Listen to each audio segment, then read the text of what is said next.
pound 560 on your cell phone. The opinions of Neil, his guests, callers, or anyone else on the show do not necessarily reflect those of WQAM, Beasley Reed Acquisitions, or the Beasley Broadcast. Now, Neil Rogers on Sports Radio 560 QAM. Regresa a Canadá, judío bastardo.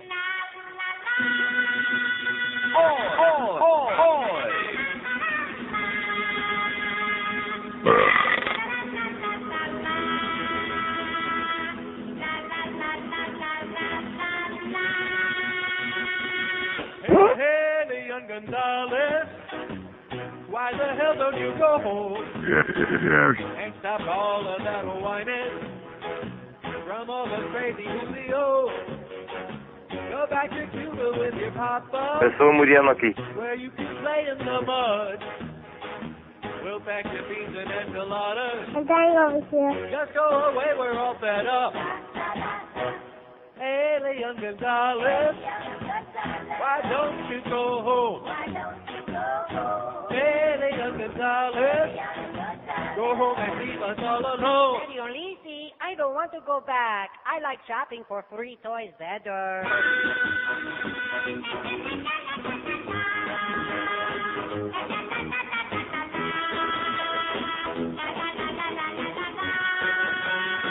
You got your Pokemon t-shirt and your Mickey Mouse ears. You've had your fun, now start packing so they can get you out of here. It's at the point where we can't stand it. Everybody's had enough of all the Julios and crackers who put the duh in Florida. Hey, hey, hey, Elián González, why don't you go home? Hey, Elián González, go home and leave us all alone. Daddy Lizzie, look, they're giving away free SNH green cards. Can I have one?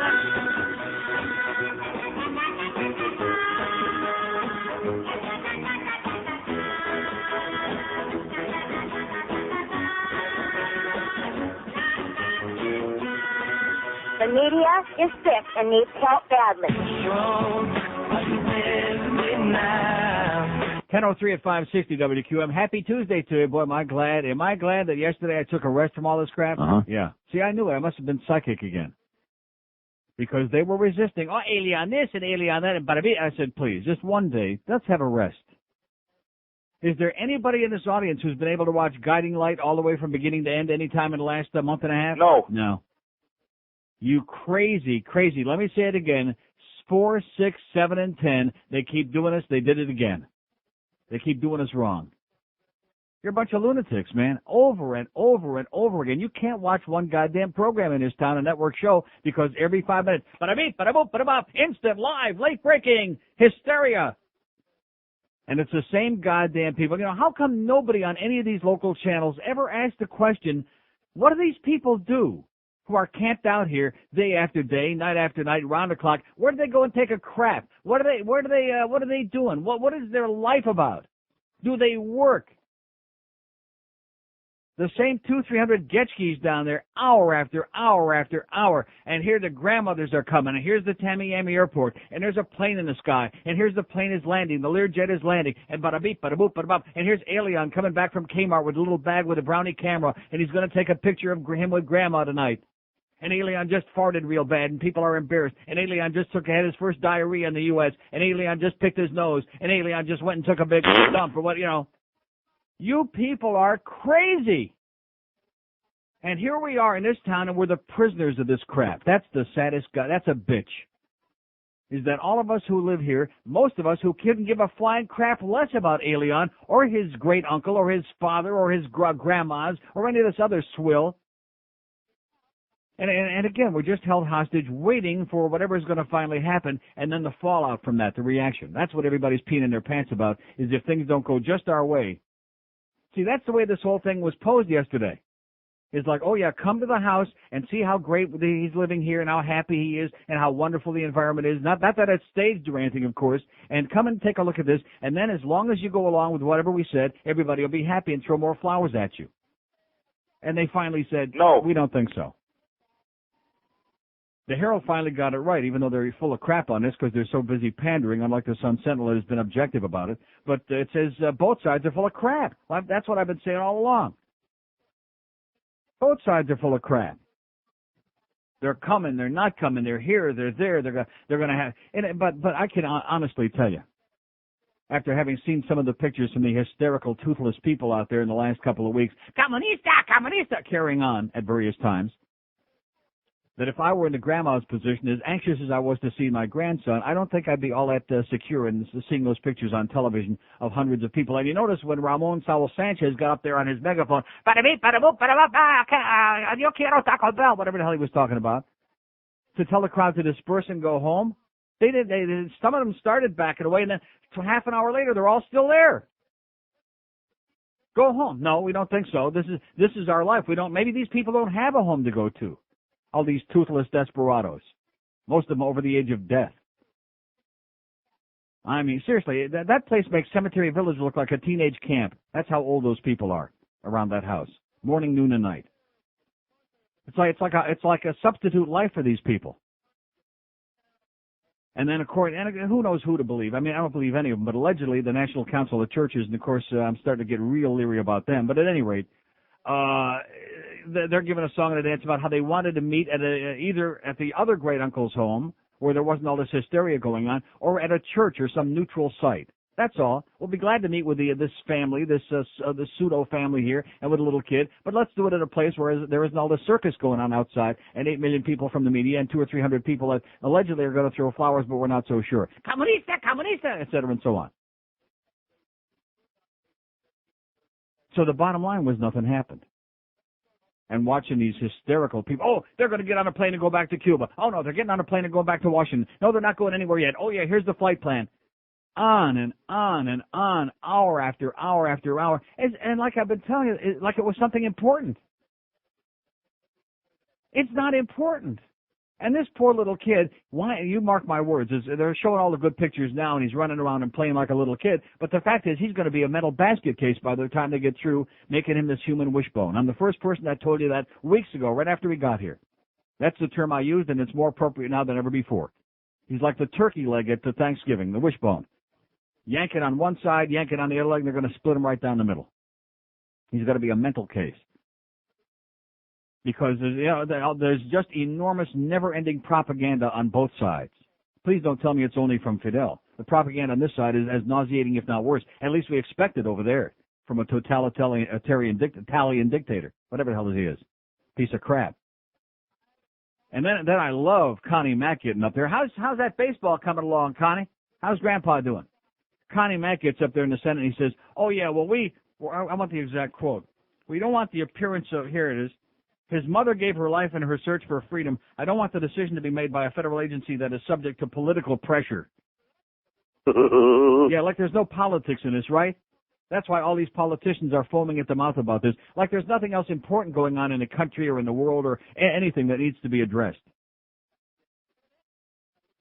That's why we have to rush back into a session again and hurry around and get all these bills out there and get on the floor of the Senate, and do our best to pander. And on the part of the Republicans, I mean, what's the point? They're already pandering to people who are going to vote for them come hell or high water. And while the Democrats are doing it, that beats the hell out of me because they're desperate, like Bob Graham. I'm not sure he ever had any marbles, but if he did, they're long gone. Get the search party, Bobby. They're long gone. Very sad. Here we are mired in this swill again. 9 minutes past 10 at 560 WQAM. No portion of this broadcast may be reproduced without the express written permission of WQAM Beasley Reed Acquisition Corp. Only in the Banana Republic, baby. Only in Miami. Yes. Get away and feel the release. Smell the fresh sea air. Take in the unparalleled experience. I'm dying over here. On Big Laddick. It's like a vacation. Away from your troubles. Your life back home. You're the skipper on a journey to a better place. The only thing between you and your destination is whatever nature has planned for you that day. Unpredictable, breathtaking, life-threatening. Cuban rafting on Big Laddick. Row your way to something better. Row faster. No, faster. Here come the sharks. You gotta row much faster than that. Row, damn it. Paid for by the U.S. Navy. 10:13 at 560 WQM. My favorite moment yesterday in flipping over the channels, hoping I'd find some channel that was showing programming and not this crap, but I couldn't find that. Here was Michael Putney, who used to have some credibility. Poor Mike, you know. He's trying his best. With his hair like blown all over the goddamn place, and he's out there in the middle of that, in front of that house again. He's got Tomas Regalato, the Antichrist. Tomas Regalato is there, and he's saying to Tomas, well, what advice would you have to people who are watching this and thinking about coming down here to the house? And the way Michael Putney said it, you just knew that he was anticipating the answer would be, oh, stay away and don't make it into a circus and don't create an atmosphere, you know, something that would have made sense. Did he say that? No. No, instead he says, oh, I would recommend that they come and bring their flowers and greet the grandmothers enthusiastically and friend.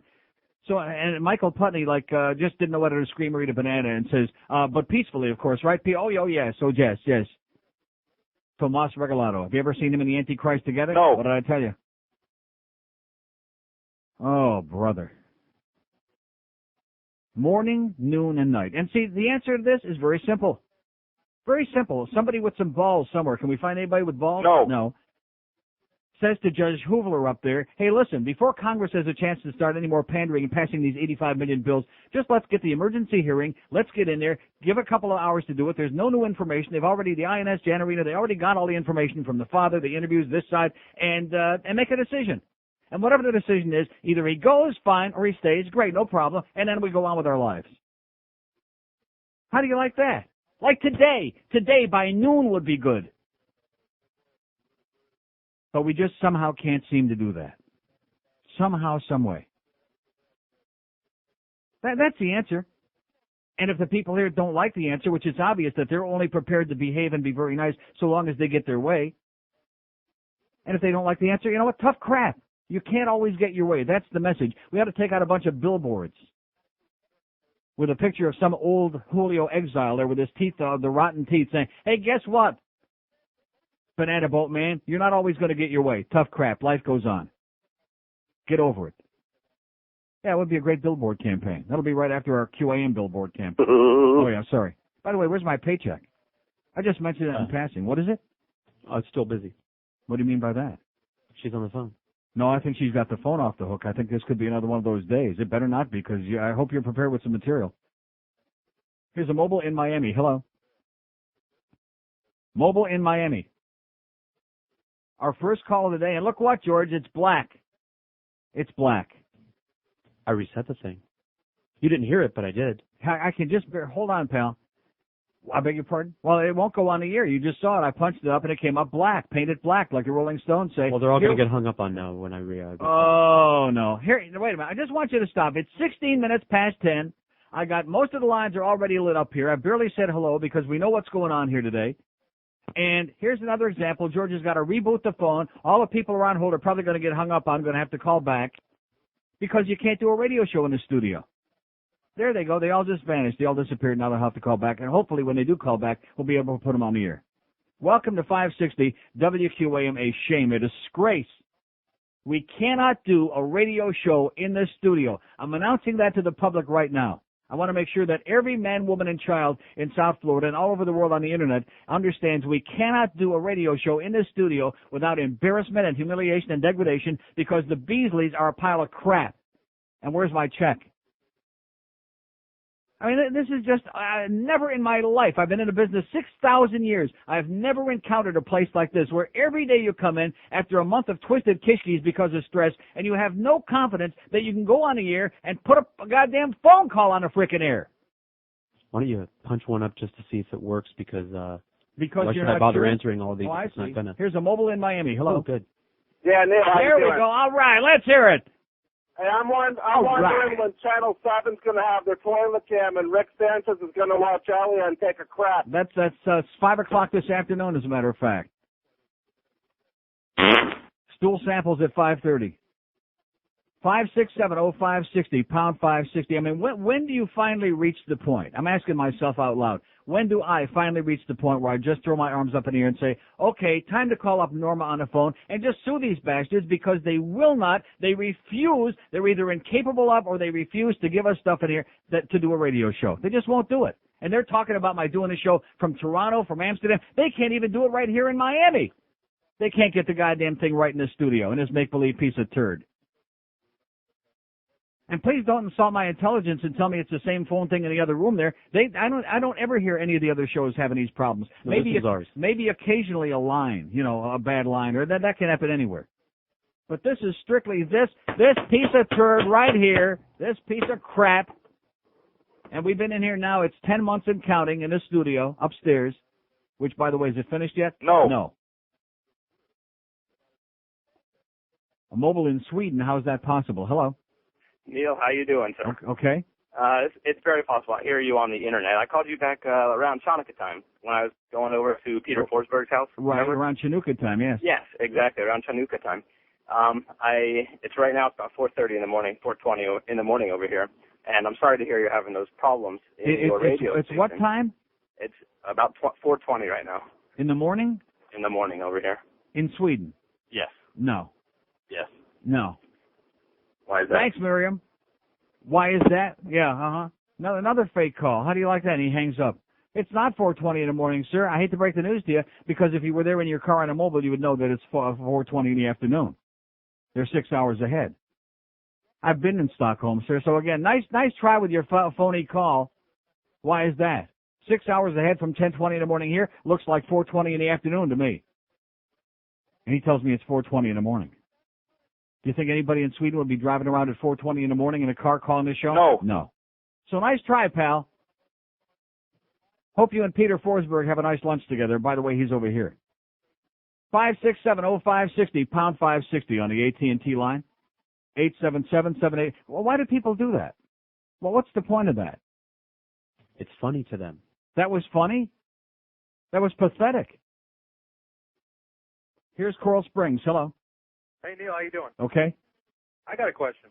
When are these Cuban people going to realize that not everybody in South Florida is a Cuban? They don't care. I guess not. They do not care. They don't care about anybody but themselves and their own hysterical emotions. That's all they care about. The rest of us can go to hell. I'm telling you, they preempted, 3-4 hours of TV shows just for that? Every goddamn day now. It's a new thing. Every time somebody farts, if Grandma has a bad bowel movement, they're going to interrupt all the regular programming, and we're going to have to go on till 11 o'clock at night till the news comes on, and then they'll carry on till midnight with that again. I'm telling you, I'm so sick of hearing about this kid. I hate him. I don't even know him. Yeah. Need to send his ass back. Send his ass back. Do you think my idea made any sense, sir? Have like an emergency hearing with the judge and decide what the ruling is, and then one way or the other get it over with and we go on with life? Absolutely. There you go. Do it right now. Thank you, sir. Thank you, Neil. Makes too much goddamn sense, doesn't it? Instead of holding this place hostage day after day, week after week, instead of giving a forum to all these exploitive politicians out there and Rosanna Dan and all these other assholes and Spencer Schmatterhead and all these other grave robbers with their propaganda.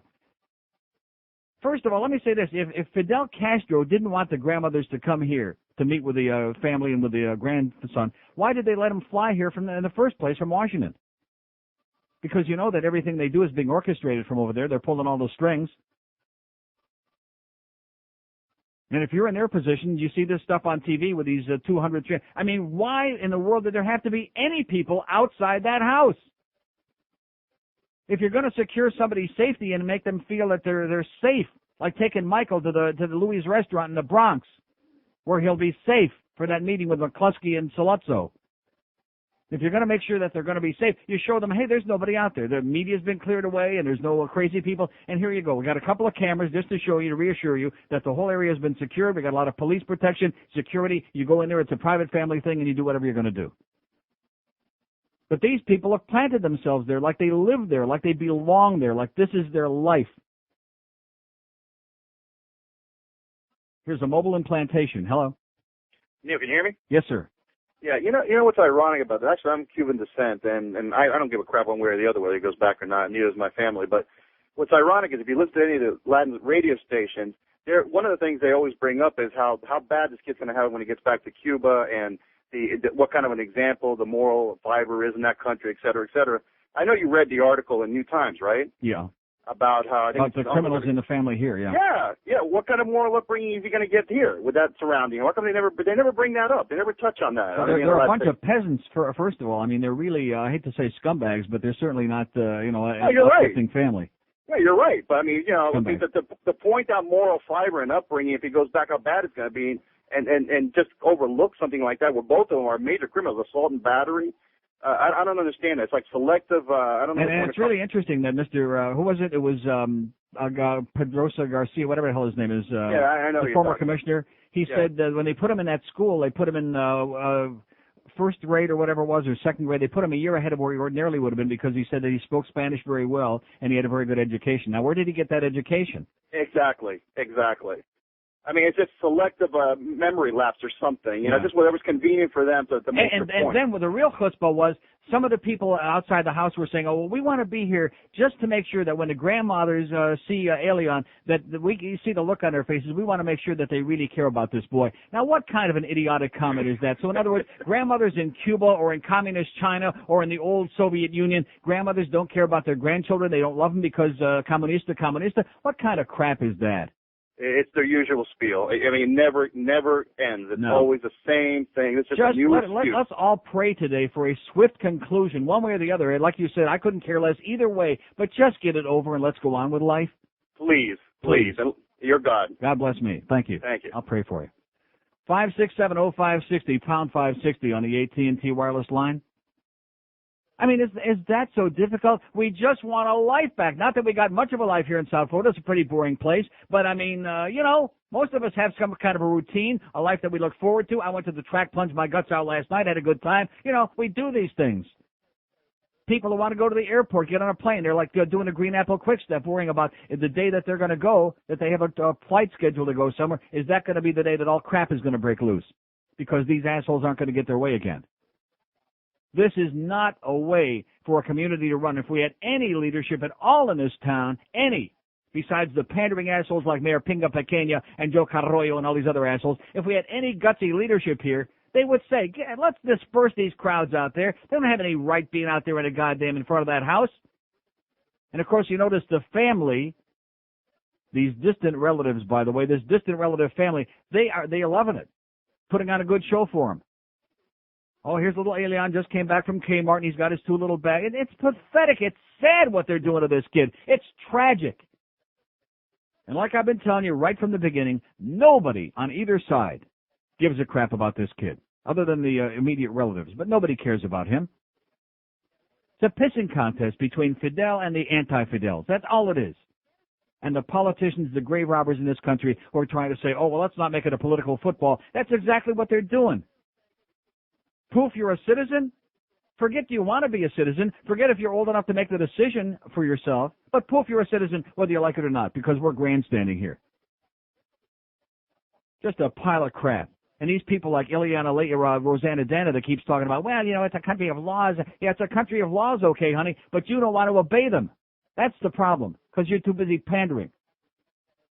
And if that kid would have been a 6-year-old boy from any other goddamn country in the world, he'd already be home with his whoever he had, his relatives right now. Already. Long gone.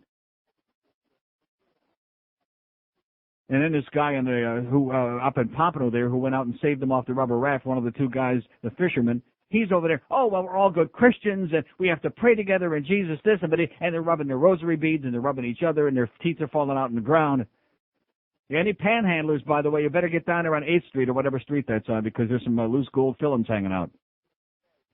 I mean, can somebody in that crowd down there get some teeth? No. Jesus Christ. Rotted out, old, Castro took their teeth. There must be. Couldn't leave the island without them. 27 after 10 at 560. There's gold in them there mouths. Yeah, that's right. Jim Mandich talks sports weekends right here. All Sports right. Radio 560 QAM. Hi, this is Todd Simpson, and nobody hits harder than Neil Rogers. Absolutely. Ladies and gentlemen, this is Rambo 4 and 5. How are you? John Rambo's still alive. I want to make movies 4 and 5. My life ain't going great. Plan of Hollywood's broke. Unfortunately, I speak like I had a stroke. first blood came in 82. That's when I hurt my penis and it never ever grew. Rambo 2 was in 85 late. Rambo 3 was in 88. Shooting and looting and tooting. My gun. I did not make this movie with my son. His name is Sage. He was in Rocky 5 and Daylight, the tunnel movie. A little bit of cash is what I need. I gotta get a loan from Apollo Creed. I gotta have another hit movie or a Broadway show like Dennehy. I guess nobody ever saw Copland. It was stupid. I guess I understand. My whole life is about to cave in. All I got left is Jennifer Flavin. Ladies and gentlemen, I need to make Rambo 4 and 5. Check it out. So call me up. I really need a script. I can do dialogue or keep it zipped. I like comedy, action, adventure, and drama. The only thing I will not do is have sex with a llama. So give me a break, for goodness sake. I used to be on Oprah. Now I can't get on Ricky Lake. Right now I got a one-man show in Poughkeepsie. Basically, I'm an unemployed gypsy. A little bit of cash is what I need. I gotta get a loan from Apollo Creed. I gotta have another hit movie or a Broadway show like Dennehy. I guess nobody ever saw Copland. It was stupid, so I understand. My whole life's about to cave in. All I got left is Jennifer Flavin. And that's why, ladies and gentlemen, I need to make Rambo 4 and 5. All right. Absolutely. 1032 at 560 WQAM. Teacher in sex club case resigns to fight in court of public opinion. You see this? Tanya White? No. One of those, huh? That's sad. It's tragic. Just tragic. And this is the American effing way. How many years? About 500 years I've been telling you about the priorities being screwed up in this country and worried about who's doing what behind closed doors and who's getting blowjobs and who's got a stain on their dress and who's doing what in a private club. And about this little goddamn 6-year-old kid. Everything that people get all hysterical and whipped up about, all the politicians, all the assholes like Ken Jenney, Ileana Gross-Leitner, Lincoln Diaz, I'm crazy as a bedbug Ballard, rhymes with you-know-what. All full of crap. All these energies, all these resources to see how many lives we can destroy, how many people we can humiliate, embarrass, and degrade. I'll get to this story later on. It's pathetic. Tragic. But you do understand why these things go on, don't you? That's the American fucking way. That's right. 567-0560, pound 560 on the AT&T line. Here's Miami. Hello. Hello, Neil. How you doing? Okay, sir. My name is Abe from Miami. Long-time listener, first-time caller. Sure. I love your show. I've been listening for a while now. Let me tell you something. I was a kid myself when I came from Cuba. I was 9 years old. And a lot of people give their opinions, especially people from other nationalities, and Americans also. They don't understand how the Cubans feel because they haven't lived there. Well, what do you mean the Cubans feel? There's only the same 800 or 900 people, and now it's down to about 200 people that made a life. No, you're right. You're right. You know, there's an immigration lawyer, a Cuban immigrant. She said the best thing that we can do for this kid is stop talking about this kid, leave it to the courts, and forget all this crap that's going on. Yeah. I agree with that. But when people come on your radio show and start insulting and saying they don't give a crap whether the kids go back or stays or whatever, I mean, we're talking about a human being. And you said if it was a kid from any other country, they'll be back with a parent. That's and right. I agree with, I agree with you. And whether that country, this is just another country. Whether that country was Vietnam or China or any other goddamn country, including other communist countries, North Korea, they'd still be back. I doubt that, Leo. I doubt that. No, I know it. I know it.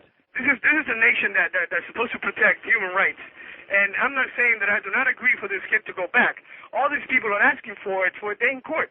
And if you see what happened yesterday, they were trying to take that's not all they're asking for is a day in court. What they're doing, because they're going to keep appealing and appealing and appealing and appealing. They're doing a stalling act until they can get something to happen, whether it's the Congress to pass a law or something to go on that's going to let him stay here so they can get their way. What happened to him? Did he just disappear? He hung up? He hung up. Or it could have been our phone system. Or it sounded like it was a phone fart to me. Well, sorry about that, pal, if you got cut off. It's our phone. Sounded like you got, huh? Hey, what am I going to do? I'm doing the best I can. The phone is a piece of crap. Nobody around here will do anything about it. The general manager, nobody sees him. He's in hiding somewhere, and I don't blame him. And I'm here trying to do a radio show. It sounded to me like he got chopped off, and I didn't do it. Or maybe he just hung up. 567-0560, pound 560 on the AT&T wireless line, doing the best we can on a radio show, high-rated radio show here, supposedly major market, with a phone system that doesn't work. Here's a lady in Margate. Hello. Yes, hello, Neil. Yes, ma'am. I was just thinking the longer he stays here as a little boy, they're going to turn him into a spoiled brat. He was probably a normal kid before he came here. Mm-hmm. Don't you agree? I don't think too many other 6-year-old kids are getting the treatment that he's getting. Yeah. I don't know too many other 6-year-old kids with their picture on the front page of Newsweek magazine. It's bound to affect him. What happened to Janet Reno's decision to have him go back home? She's busy trying to shake it out. Oh, I was really She wants to see how the whole thing shakes out. It's just more stalling tactics. Yeah, that's right. And they overruled the state court, which anybody with a brain realizes the state court's got no jurisdiction in this case, but they've already got a favorable ruling there, so they're trying to wheedle this thing around now, so the state court judge has got something to say, even though, of course, the state judge that made the ruling has got conflict of interest. Right, she did. And isn't that interesting that Judge King, who was the next judge, the federal judge, who was supposed to hear it before Judge Hoover got the case, that he also had to recuse himself because he had involvements with this Armando Gutierrez, who seemes to have his hand in every judge's pocket. You're right. Isn't that interesting? But let's not get politics involved in this. Let's not, but Right. they already did. I mean, what a disgrace, and what a disgrace that our local media won't tell it like it is and won't expose these people for who they are, the Armando Gutierrez's and all these other grave robbers. You're right, Neil. Have a great day. I agree with you. Hang in. Bye-bye. Couple open lines here. Let's see what happened on that line 5. Is that thing, hello? Oh, no. Hello? Is there somebody on this line? Because I hear that hollow, that echo, that thing. See, that guy was on line 5. And now This is new. It's never happened on line 5. What do you mean by that? We've never. This is. But this is something new and different now. It's just dead. It just died. See, if you want to convince me that somebody isn't dicking with this phone system while I'm on the air, then I got some real cheap property to sell you in the Everglades, okay? Because you could hear that right in the middle of the call. And all of a sudden the line, you can listen. Let me punch it up. I'm dying over here. See? There you go. Hello?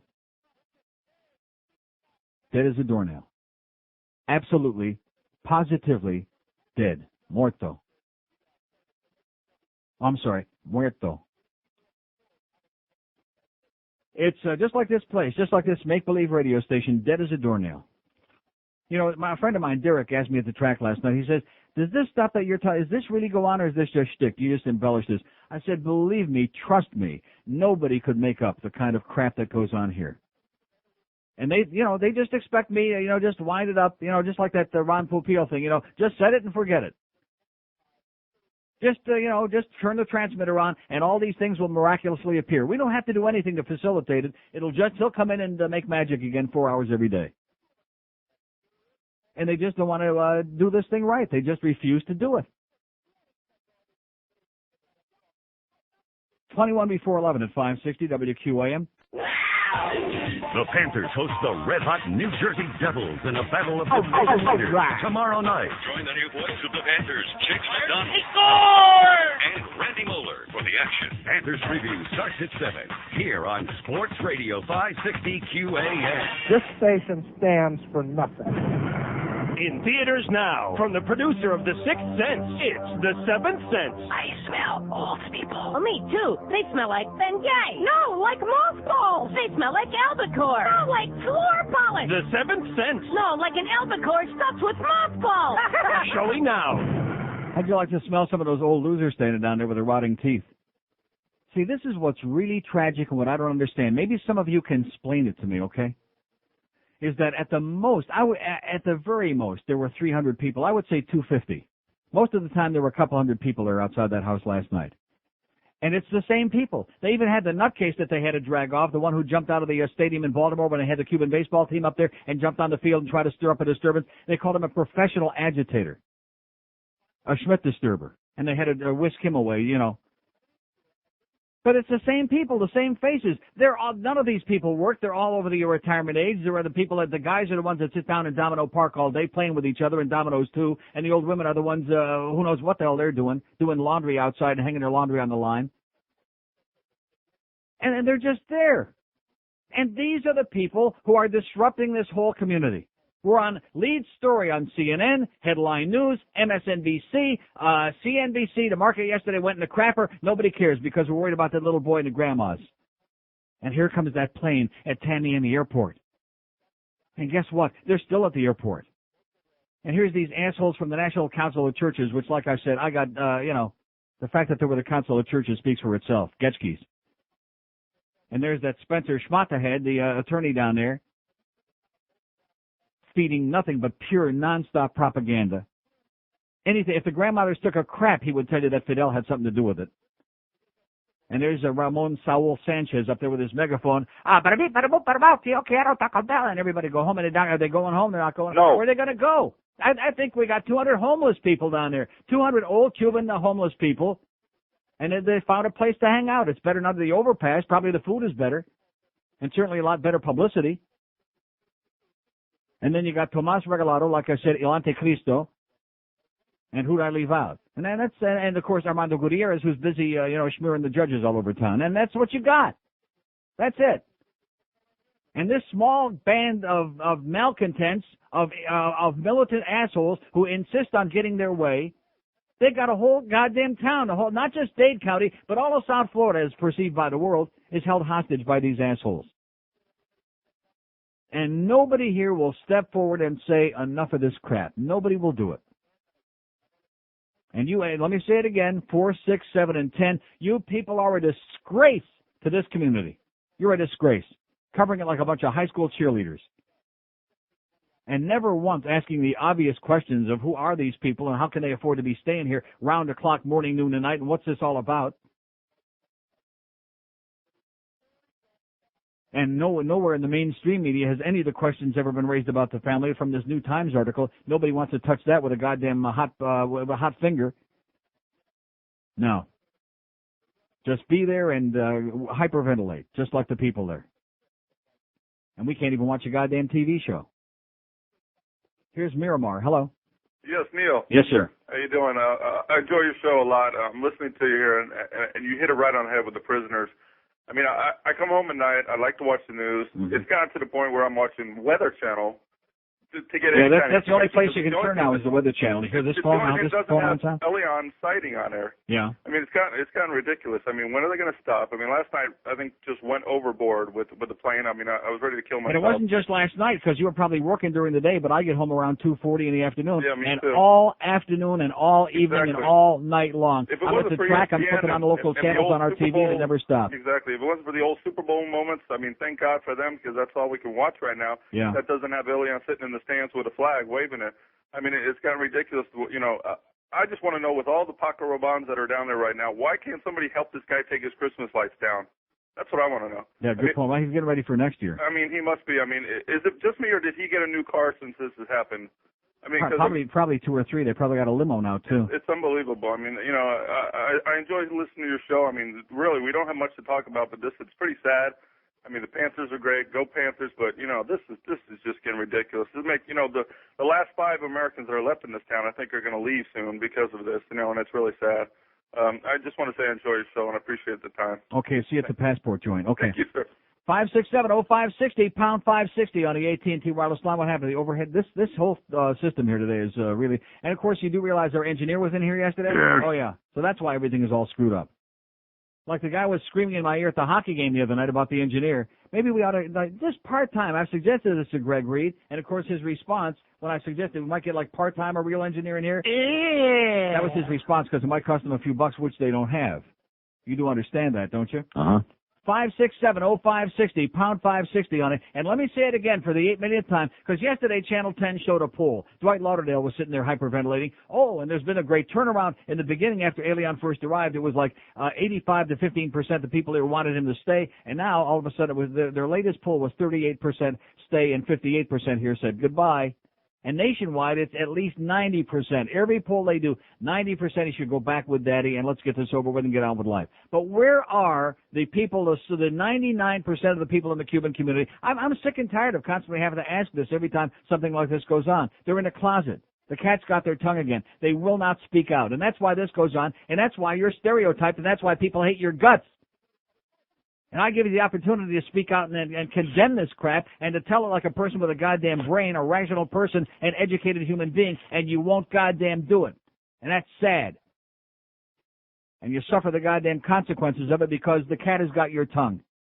And you let a handful of disgusting, toothless, old, no-life assholes represent you. I'll guarantee you one thing. If I had a bunch of mincing, screaming fags, and I have talked about it, in gay pride parades out there, acting like a bunch of mincing faggots, I sure as hell would come on here and speak out against it, and I have, and I do. Because they sure as hell don't represent me. But just let's keep everything quiet because we're a little terrified. We don't want La Bamba on the front doorstep. Here's a mobile in the Gables. Hello. Hi, Neil. A couple of quick comments. I'm aware that it's a small percentage of the community that's engaging in this act. However, I'm ashamed to admit it, but I've definitely become a lot tolerant as a result of this. A lot what? A lot less tolerant. That's what I just said, of course. In addition, seeing Elián González with her cherubic face on TV speaking, we want this and we want that. She's a representative, and she certainly cheapened my, I guess, already low opinion of politicians. But the fact that she's taking on a personal appearance of this is I thought totally inappropriate for her. And just don't you remember when we had the people washing up on shore with that Coast Guard episode a few months ago, and Mayor Pinga Pequeño was there saying, "Oh, it's our people, it's our brothers, it's our brothers." And I'm thinking to myself, what are you talking about? It's your brothers. You're supposed to be an American. You're the goddamn mayor of a county in the United States. Yeah, especially, I mean, you'd think a U.S. representative, though, even more so than the mayor would. She's nothing but a pandering bitch and always has been. One last comment also, and people have mentioned that Elián, they want his day in court, but certainly the father is going to have something to say. 6-year-old child it doesn't decide where he's going to live. I do a lot of work in the juvenile courts, and the guardians always speak with on behalf of the child. However, there's always a problem with coaching, and I'm sure in this instance, especially since the father is in another country away, that this child's not going to be able to speak in any intelligent terms, and certainly Marilasis is going to do all the talking for him. And just think back to that night when he saw the plane up there, and the only thing that you really heard clearly on the tape was that he was exclaiming and pointing to the plane.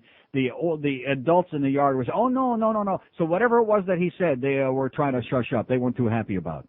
I think it's a shame, and this kid's going to pay the price down the road. That's right, because nobody gives a crap about him. Have a great day. Take care.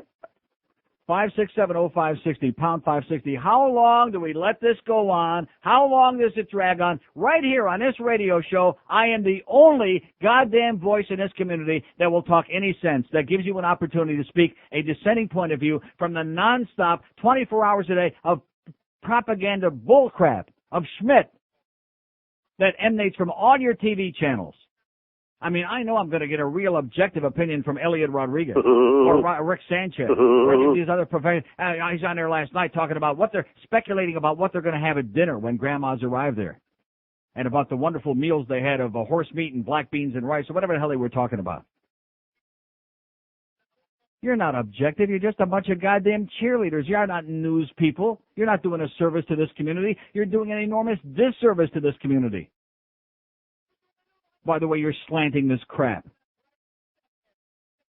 It shouldn't be pro-Cuba. It shouldn't be pro-U.S. It should be about a little 6-year-old kid who needs to have a life. Period. Make the decision. Now, let's get on with life. Oh, we can't do that. Take all our fun away. And then what are those 200 people going to do? How about lining up some appointments at the goddamn dental clinic for them, okay? There must be some cheap dental clinics in Dade County. Some of those quack Cuban dentists. Lots of them. And they can sell them some magnetic bracelets at the same time. Here's Pembroke Pines. Hello. Neil. Yes, sir. Yes, I'm a teacher, and I was hearing you talk about the Tanya White. Not only are they trying to fire her, but they're trying to take away her certificate so that she'll never, ever be able to teach in the state or anywhere in the United States again. Well, she already resigned. I know, but they're going to Tallahassee and try to take away her teaching credentials, so they'll take away her livelihood for the rest of her life. Isn't that nice? Yeah, that's the way they operate, Neil. Unbelievable. And, I just can't believe it. I mean, I hear you talking about the Elián thing, but, the other teacher, they let him teach, but they let him teach in the jail. Right. And this girl... Because we have to make examples of these people, because these are people with a sex life, so therefore we have to have examples. But I just can't believe they're trying to deny this poor girl everything for the rest of her life. Makes me want to get on a plane right now and go to a living and breathing place, which means get the passport out. That's true, Neil. Hang in there. Okay, thanks. Thanks. Bye. Yeah, she went to a sex club, a place with a legal license, a private club, behind closed doors, no minors allowed, nobody dragged in there unwillingly off the streets, a place where undercover police have absolutely no business whatsoever, unless maybe there's a suspicion that minors might be in there or something like that. No business whatsoever. And in this goddamn hypocritical horseball country of ours, people have to be humiliated and degraded. She's suffering anxiety attacks, clinical depression. A doctor advised her to quit rather than go back because she's getting all kinds of comments and snide remarks and teasings and all kinds of crap because she was at a sex club. Wow! Woo! Isn't that pathetic? She's a teacher, no less, as if teachers don't have sex. And this is a heterosexual teacher, by the way, so for all the right-wingers who are always screaming about all the fag teachers, you ought to be happy. At least here's a heterosexual teacher like the other ones who were in that joint. And the other guy who was in there having sex with his wife. This is the best part of the whole deal. Having sex with his wife in a private club, inside a building, not outside on a patio somewhere, not out in the middle of a park, not on the street somewhere, not out on the goddamn beach, which goes on all the time anyway, by the way, but nevertheless. Oh, no, we have to make an example of these people because they're dealing with your children. I hate to break the news to you, but every single person who comes in contact with your children has a sex life. I know that, and of course, if you happen to be Catholic, well, I don't even have to finish that sentence, do I?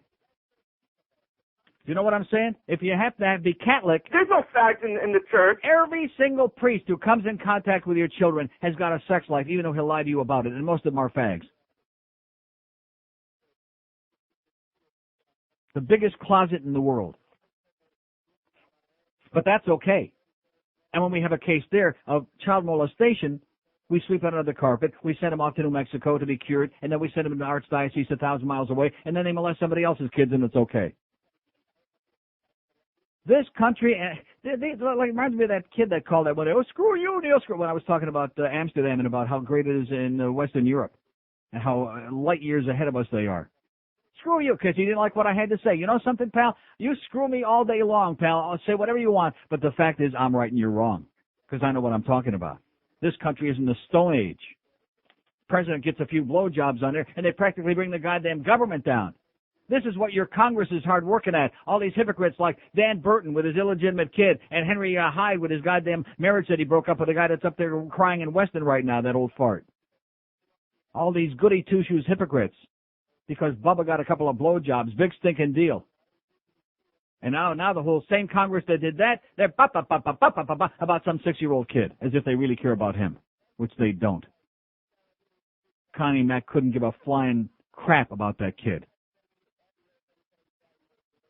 10:57 at 560 WQM. Kim Bocaford talks sports. All right. Weekends right here on Sports Radio 560 WQAM.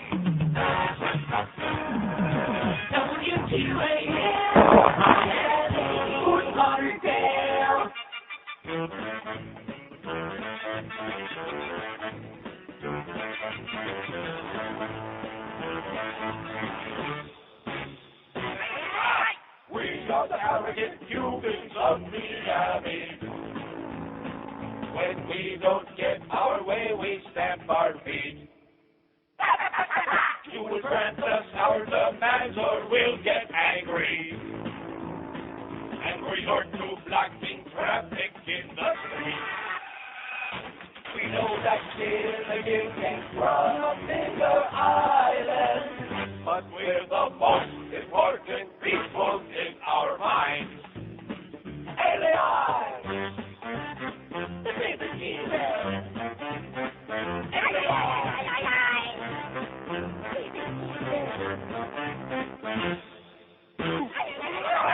We unite and fight for human causes. On cue with the news, cameras red, flashing lights. Action! Yes, we're the most important people in the universe. At least as far north as the Miami-Dade County line. It's a minute after 11 at 560 WQM. Hank will be in Atlanta from the site of the Super Bowl this afternoon. We got Boog Shabby at 6, and we got the Hurricanes in Notre Dame basketball tonight at Kaplan after the game. This is the only place I can think of in the entire U.S. of A. The only place, maybe you can name me one other that I'm missing here somewhere, that is under these circumstances, that's being held captive, held hostage. And I've been saying that for 20 years, and it's been true since Mariel. Being held hostage by the demands of a surly, hostile, angry group of people who know nothing about libertad. They don't know the meaning of the word. Talk about hypocrites. And the message is very clear. As long as things go our way, we'll be peaceful, we'll do whatever you say.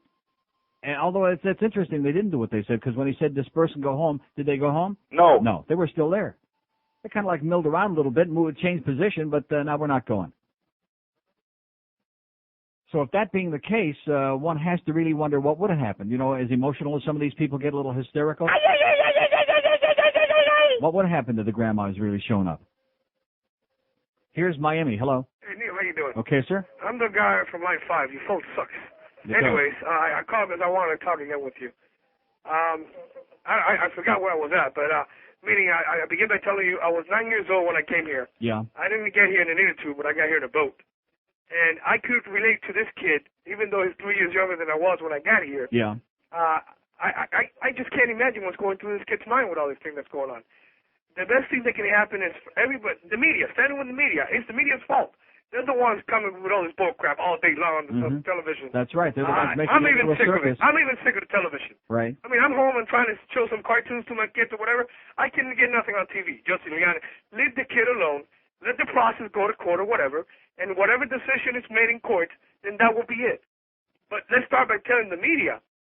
You know, you said the Cuban people, but let's start by telling the media, Channel 10, Channel 7, and everybody else, to stop covering this story. They're not going to do it. Leave them alone. Leave the kid alone. They never do that. Let the lawyers do the job. Yeah. Let the judge, whatever decision he makes, let him make it, and then take it from there. But why keep covering this all day long? Because they're grave robbers. Because they're exploiters. That's how they make their living. That's you know, they just keep drumming it up. Just like the day that we had the demonstrations down there, and they kept showing it even when there was nobody out there. They kept showing it, hoping that they could whip up some hysteria. Well, but you know, then let's blame the media. And you know, I understand there's some people that are trying to make a name for themselves in the Cuban community and all these wannabe leaders out there. But there's a lot of good people that are doing it from the heart. And there's a lot of good people that relate to this kid, like myself. I myself haven't been to any of those demonstrations. But I do feel for the kid. He's the only one suffering all these consequences from all this shit that's going on around. Let's tell the media to stop all this coverage.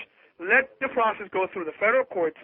And let me tell something to the American public, because I come from there. I was 9 years old, and I remember still.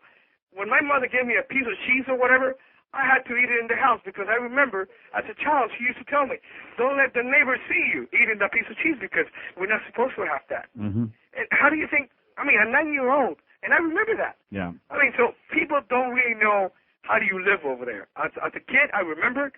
I'm an American citizen now, and I'm very proud of it. And my kids were born in this country, and I will fight for this country if I have to, because this is my country. Well, listen. And everything I have in life, I have it thanks to the United States. Like I said in the beginning, I don't care whether he stays here or goes back, okay? But the fact is, we've got to get it over with, and this community cannot be held hostage. I agree with you. And God forbid, if he does wind up going back, you can only begin to imagine what's going to happen. Well, you know, I don't even want to think about that. Exactly. But I called you because I want to... But what kind of a way is that for the people that live in this community to have to live? I understand that. But you know what? Let's tell the media to stop all this crap.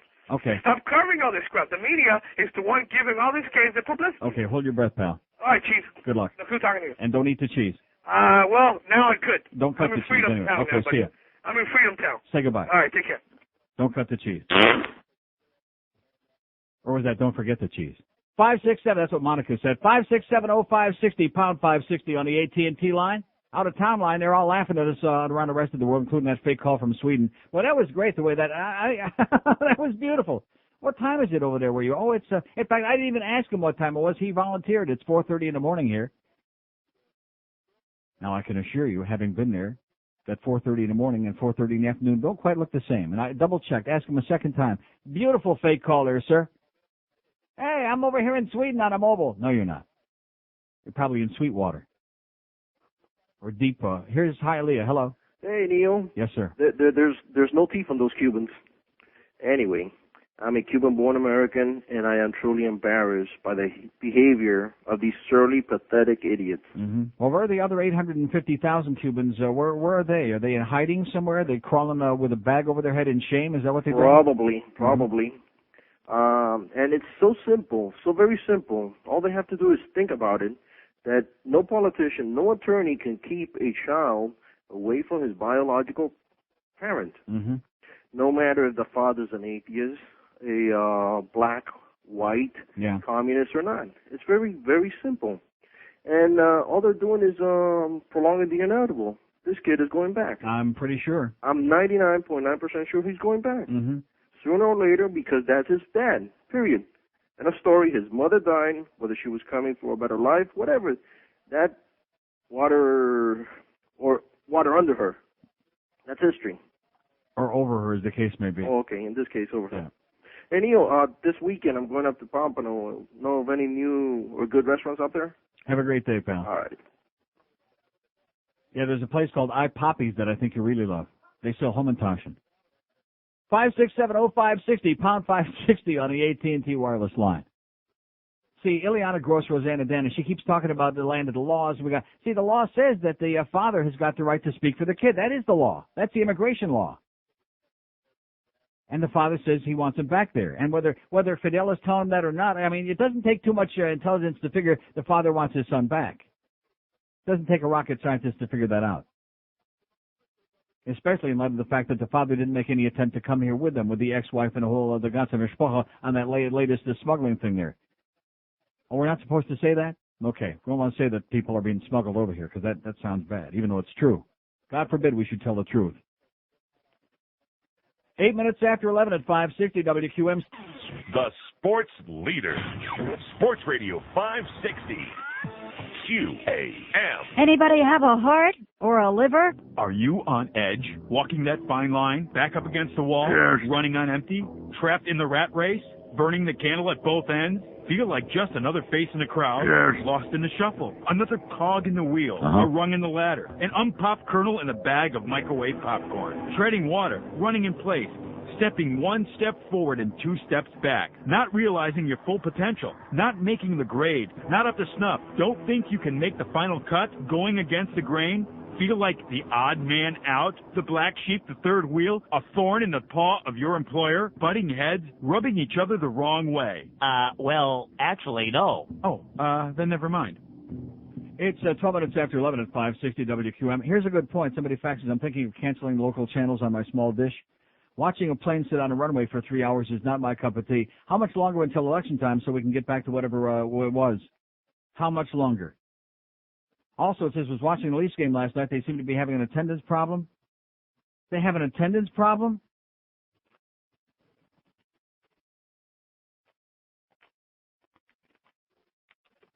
They have like 400 standing room only for every game. Every game is sold out. They have an attendance problem? Let me see what the attendance was. And by the way, the Leafs came back from down 2-0 and 3-1 against Ottawa for a 3-3 tie. Nice going, Igor Korolev with a big game and a great goal to tie the game. What was the attendance at the Air Canada Centre last night?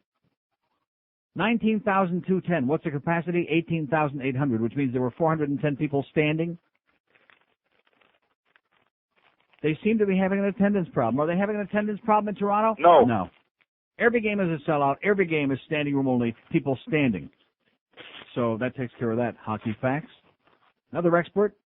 5670560, pound 560 on the AT&T wireless line.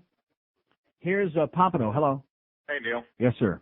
Thinking about you the other day. My wife was home making baked pasta. Yeah. Uh-huh. Yeah, remember that? From same material. 5670560, pound 560 on the AT&T line. Here's Miami. Hello. He ought to volunteer to go stand in front of that house. He's obviously got no life. Miami, hello. Yeah, Neil. Yes, sir. I thought we were going to stop talking about this little mom's on the air.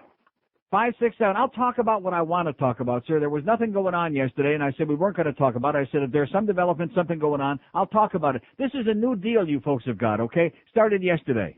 We've had it in the past, but now we have an epidemic of it. We have people calling the show, telling me how to do the show, what I'm going to talk about, and the answer is no, not interested. Not taking suggestions. 5670560, pound 560 on the AT&T wireless line. Little mumser. Casa Hoy's, pal, okay? Can smell your toe jam from here. Or is that just your bag spilling over? Here's a lady in Miami Lakes. Hello. Hi. Yes, ma'am. Okay. Hi, Neil. I'm sorry. I didn't Don't be realize you sorry. were on. I'm here. Listen, I heard you mention Bob Graham this morning. So I called his office up and asked him point blank what his position was. And, of course, he said he was behind the Mac, what's his name?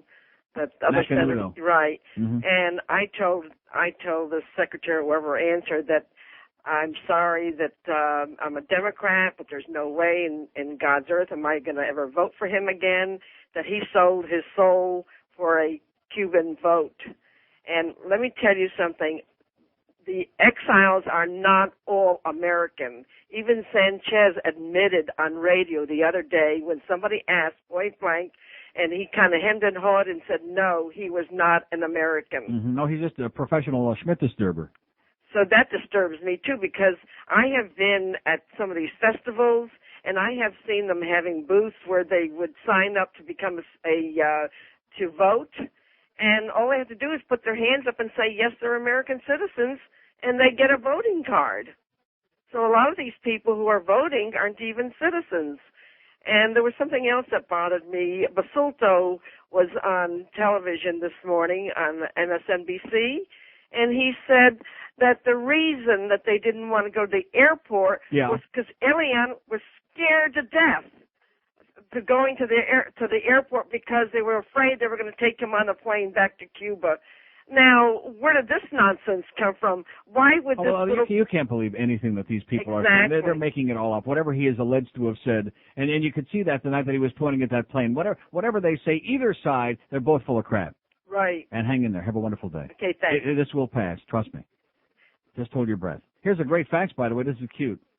It says, as you know, little Elián González is right in the middle of a controversy whether he should be sent back to Cuba to his father or stay in the United States with his relatives.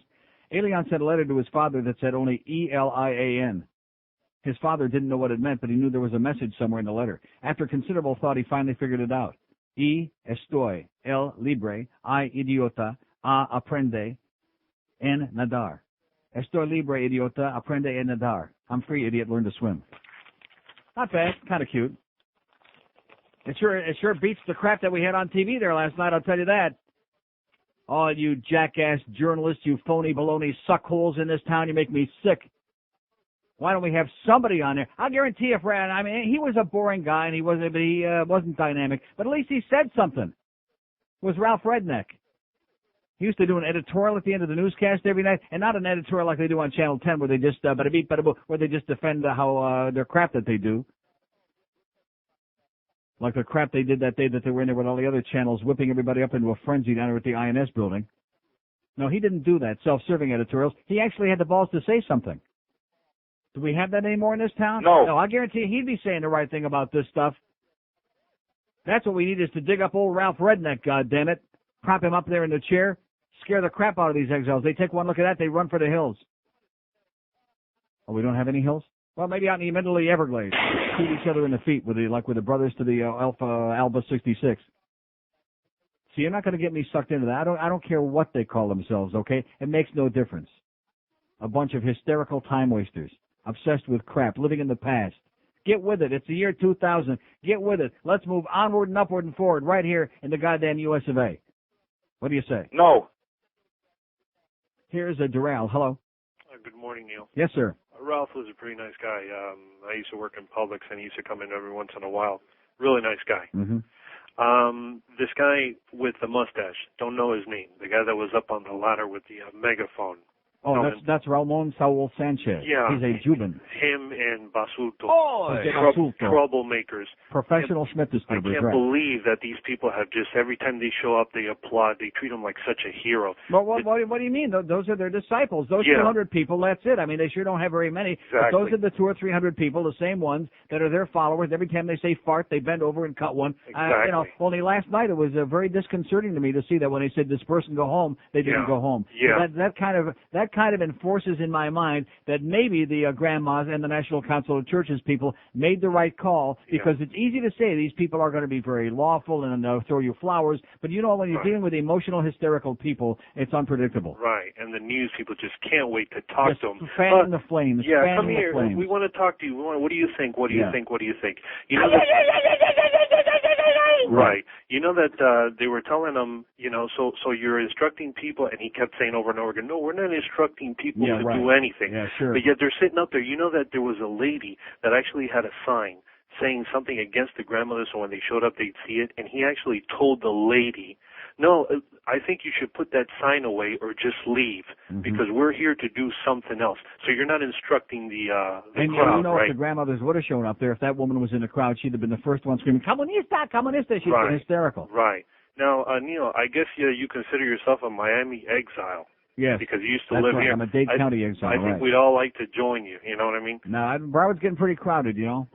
I think you'd like it in the Stewart. It's nice open spaces up there. It's real cheap. Yeah. Now, in closing, Neil, I'd like to tell the Miamians, because I also live in Miami, let this episode in our lives be a lesson to us. Okay, this to me, this to me is like a big kick in my ass. Right. All I'm going to say is I can't wait to vote. I'm encouraging everyone to vote. Let's get all these people out of here, all these crazy politicians, because the news people are just following these politicians and everything they're doing. Let's get rid of these people. Let's look for someone that will help us Americans, even the Cubans that have turned American citizens. You're Americans too. Let's get these politicians, real ones that will help us as Americans. Okay, amen. Thank you, Neil. I'm voting 400 times. Bye-bye. Thanks. I got my voter registration card. I'm sending it in this weekend. It's the first time in a long time that I actually bothered to vote. What the hell did we have to vote for in the past? And maybe I'll even get a phony address in Dade County and fill one on there. I mean, I'm still alive, so that's got, you know, it doesn't count. Dade County, if you're still alive, it's kind of tough to vote. Lincoln Diaz Bullard, Jose, what the hell is her name? Ileana Ross Leighton and Rosanna Dana. These people need to go. And if the good people, if the sensible people in the Cuban community, if there's such a thing, if they would just get the hell out there and get rid of their ass, then we can get rid of this cancer on this town. Because that's what, they keep showing these old Nixon tapes now that are for sale, the cassette tapes. And when John Dean told Nixon that there was a cancer on the presidency, I'm here today to tell you again for the umpteenth time, there is a cancer on this community. It's not just a canker problem we got, it's a cancer problem on this town. It's a big, festering, oozing sore. And you assholes in the media, I condemn you more than the people who are down there hanging around, those no-life assholes with bad teeth. I condemn you 1,000,000 times more because you're fueling the fire. If you ignore it, they're just like when they have somebody at a ball game who comes out and goes on a field and streaks or does some unacceptable thing and looking for attention. And the media for years now, they don't show them. And so it happens very rarely because these are attention seekers, publicity seekers, and if they don't get publicity, there's no point in doing it. And so these people who are pandering to the cameras, every time the camera lights go on, you can see them turning right into the camera, doing their crap. If you'd ignore them, we could live our lives here. But channel 4, 6, 7, and 10, I'm not going to speak about 23 and 51 because I can understand they got their agenda, whatever they're doing. But 4, 6, 7, and 10, you just won't stop. There aren't enough things that could be said to condemn you. And please don't tell me you're covering a legitimate news story. It's not a legitimate news story that the little kid is coming back with his relatives from Kmart carrying a bag with a camera in it. That's not a news story. It's not a news story that there's a plane hovering over there somewhere that hasn't even landed yet, that we have to keep interrupting regular network programming to show that, we're right on top of it, we're going to beat everybody else. First, fast, and exclusive and obnoxious. That's what you are. You're obnoxious. Each and every one of you in the decision-making at the news channels here in the 4, 6, 7, and 10, you're assholes. You're destroying this community. You're making us the laughingstock of the universe. Not covering a legitimate news story. When there were parts of it that were legitimate, like back when they had the streets blocked off at 79th and Biscayne, that was legitimate to come in there. Even if only for a traffic thing. Whatever, for a couple of minutes here, a few minutes there, but not for an entire afternoon. Even when after everybody had gone home, and there were like a hell of a lot more cops out there than there were protesters, and the same down there at Biscayne downtown. But you just won't let up. You just won't effing stop. And it makes me really wonder who's making these decisions. Because like I said before, when we have a lot of these hysterical Cuban-American so-called journalists on there, whipping this thing up like cheerleaders, all they need is the pom-poms, I just, you have no credibility, don't you understand? None. There's no objectivity there. Do like Judge King to recuse yourselves. Put somebody else on the set who can at least sit there and try to be objective about it. Here's Coral Springs. Hello. Hello, Neil. Yes, sir. I'd like to give a little opposing view to what's been said this morning and concerning Elian and back it up with a little logic. I'm a grandparent who has kids the same age of Elian, has grandkids the same age of Elian.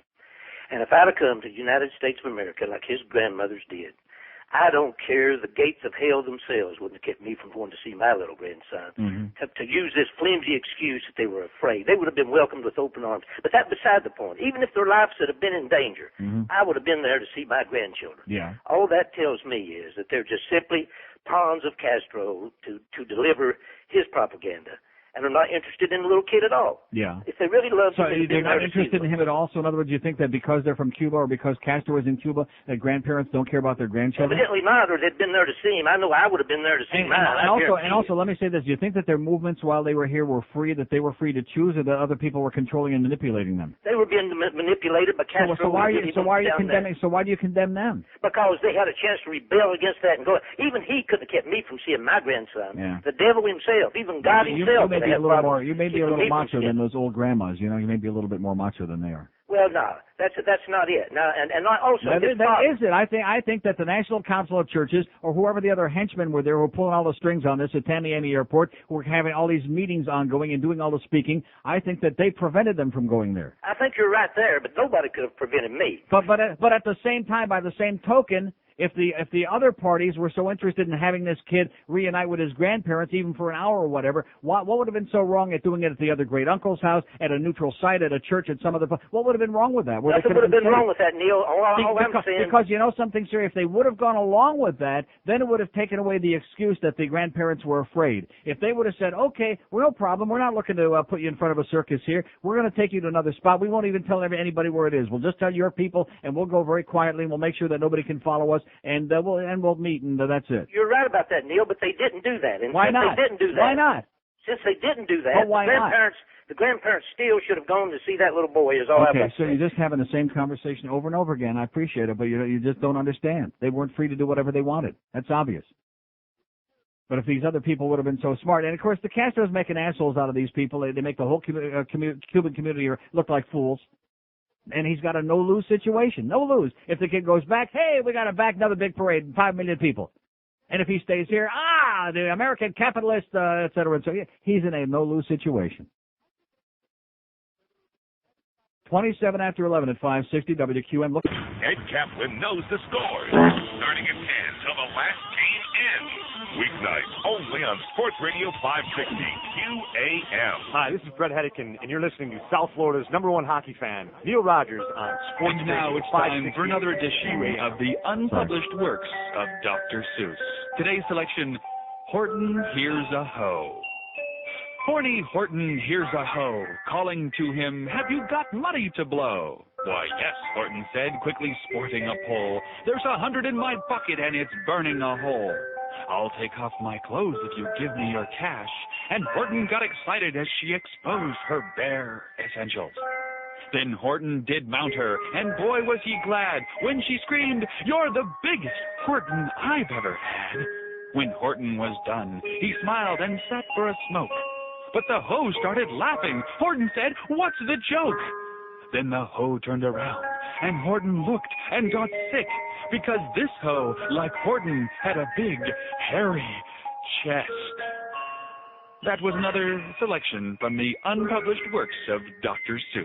Thank you. What was Brett Hedican saying? Welcome. Hi, this is Brett Hedican, and you're listening to South Florida's #1 hockey fan, Neil Rogers, on Sports Radio 560 QAM. Don't step on Brett. I'll tell you that. He'll spear you right in the push. 29 before noon at 560 WQAM.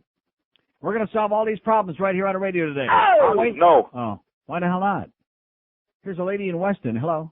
Hello? Yes, ma'am. Hi, Neil. I want to tell you, I support everything you're saying. I'm sick of this Cuban thing also. Right.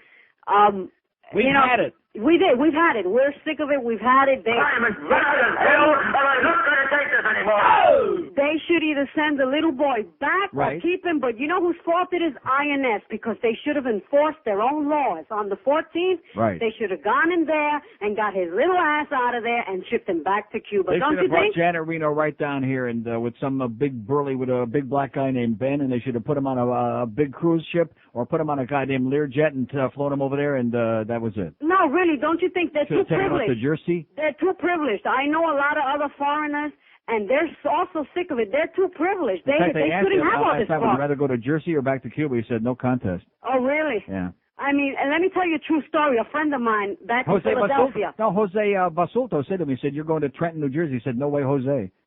But anyway, I'm sorry. Listen, this is a true story that my friend told me, who's back in Philadelphia.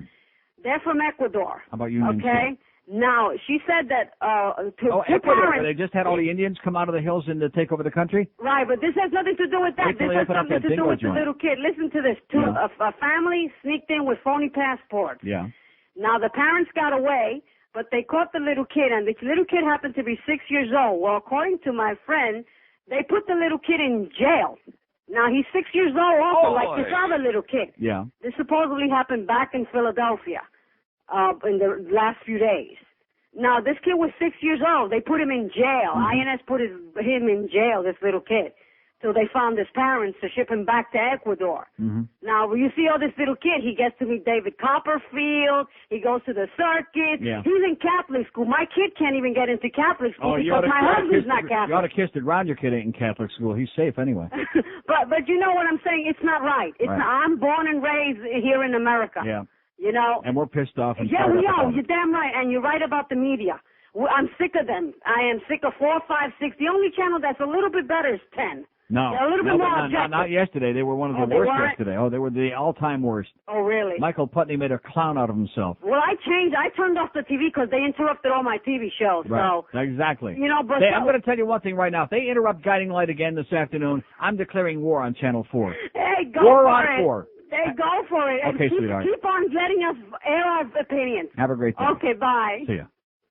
They mess with goddamn Guiding Light. I've been watching that show for 41 years, and only in Miami. This is the only place in America where you can't sit down in a peace and comfort of your own goddamn living room and watch your TV set and watch whatever show you want. You want to watch that Regis show. You want to watch the goddamn $100,000 pyramid on the game channel, show channel. You want to watch Guiding Light. You want to watch whatever the hell you want to watch.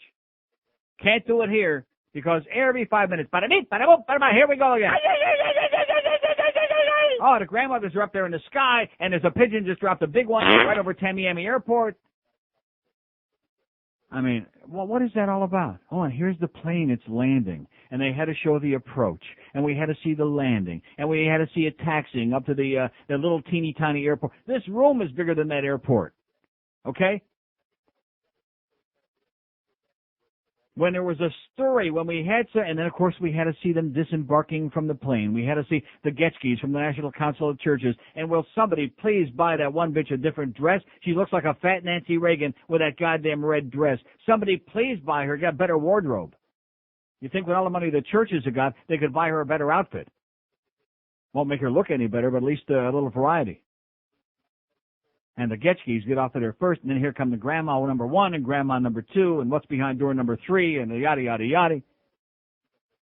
And then they're inside there. Oh, now it gets really mysterious for hours and hours and hours as we conjecture what they're going to be eating for dinner, and are they going to show up, and where is the limo, and how come the plane is taxiing, and it is going back out on the runway again, and he's starting up the goddamn engine, and here now all of a sudden the pilots are back inside, and there's the pilot over there picking his nose, and the other guy's laughing.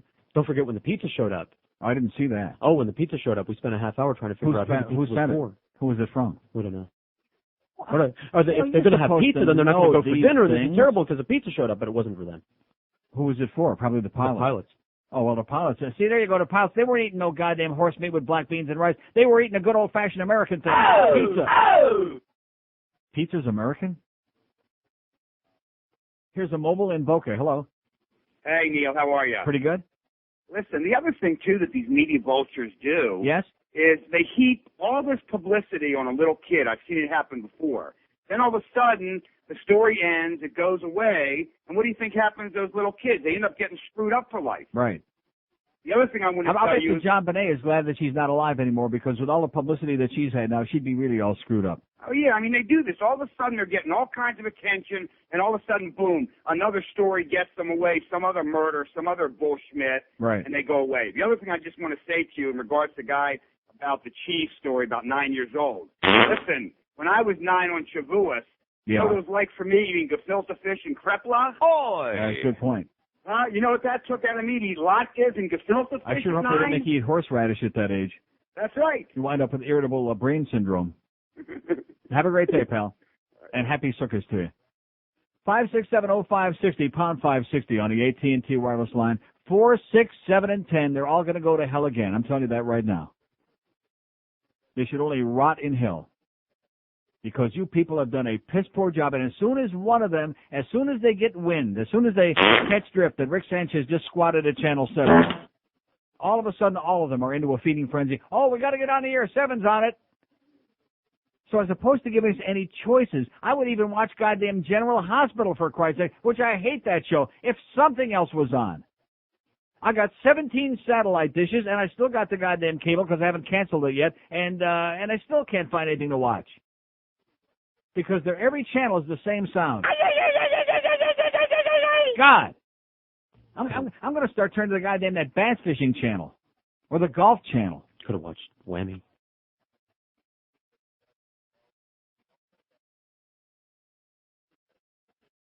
$22 before noon at 560 WQAM. Will I watch Whammy? No. Why should I be the one? There's no faction in the church. Father O'Toole. God. Neil, God! He started out a regular guy who joined the Rectory and made the ultimate sacrifice, embracing celibacy. Father O'Toole. Amen. Bung, holding food. Father O'Toole. Altering for David. As time went by, his earthly needs compromised his choice. He found a way to get relief by altering young boys. Father O'Toole. Amen. Holding food. Father O'Toole. Altering for David. He was happy and gay till he got caught by some tattletale. Then the Vatican paid everyone off and he didn't have to go to jail. Father O'Toole. Boy! Amen. Holding fool. Father O'Toole. Altering for David. They sent him to a priest retreat where they genuflect and pray. If it was you or it was me, they'd lock us up and throw the keys away. Father O'Toole. Oh! Amen. Holding fool. Father O'Toole. Altering for David. Father O'Toole. Amen. Holding food. 16 till noon at 560 WQAM. Why did I just play that? Because somebody just faxed me from Friday's Palm Beach Post a lovely article. $35 million lawsuit stems from ex-priest sexual abuse. Oh! Another isolated incident. Nashville. A West Palm Beach man has been named in a $35 million lawsuit that alleges two Tennessee Roman Catholic dioceses and Nashville city government failed to protect boys and from a former priest sexual abuse. Now, here we go again. Like I said, the school teacher is up with her fiancé in a private swing club doing a little hanky-panky in the back room there. She's got her life destroyed, ruined. Not only no more teaching, but she's a basket case. But here's another case where these keep getting swept under the carpet, and it goes on. And not one of you good Catholics, by the way, has ever got a single word to say about this. Just in denial. The suit charged that the Nashville and Knoxville diocese and the Nashville city government failed to protect a boy who was molested and raped repeatedly by former priest Edward McCown over a period of years. The boy, now 16, is identified in the lawsuit as John Doe 1. Also named as a defendant in the suit filed this week is Frank Richards, a former Roman Catholic priest who now lives in West Palm Beach and who works as a computer operator for the Palm Beach County Health Department's Division of Environmental Health and Engineering. Last year, Richards admitted to Nashville detectives, to Nashville Dicks, that he had molested dozens of teenage boys while serving as a priest in the Nashville diocese during the 1980s. He was never prosecuted because Tennessee's 8-year statute of limitations had expired, but the suit accuses him of having to fail to report McCowan, a colleague in the priesthood, to the proper authorities. Reached at his office Thursday, Richards declined to comment. What was he going to say? I need some action. McCowan, a former priest, was sentenced to 25 years in jail without parole last year after confessing to molesting at least 20 minors.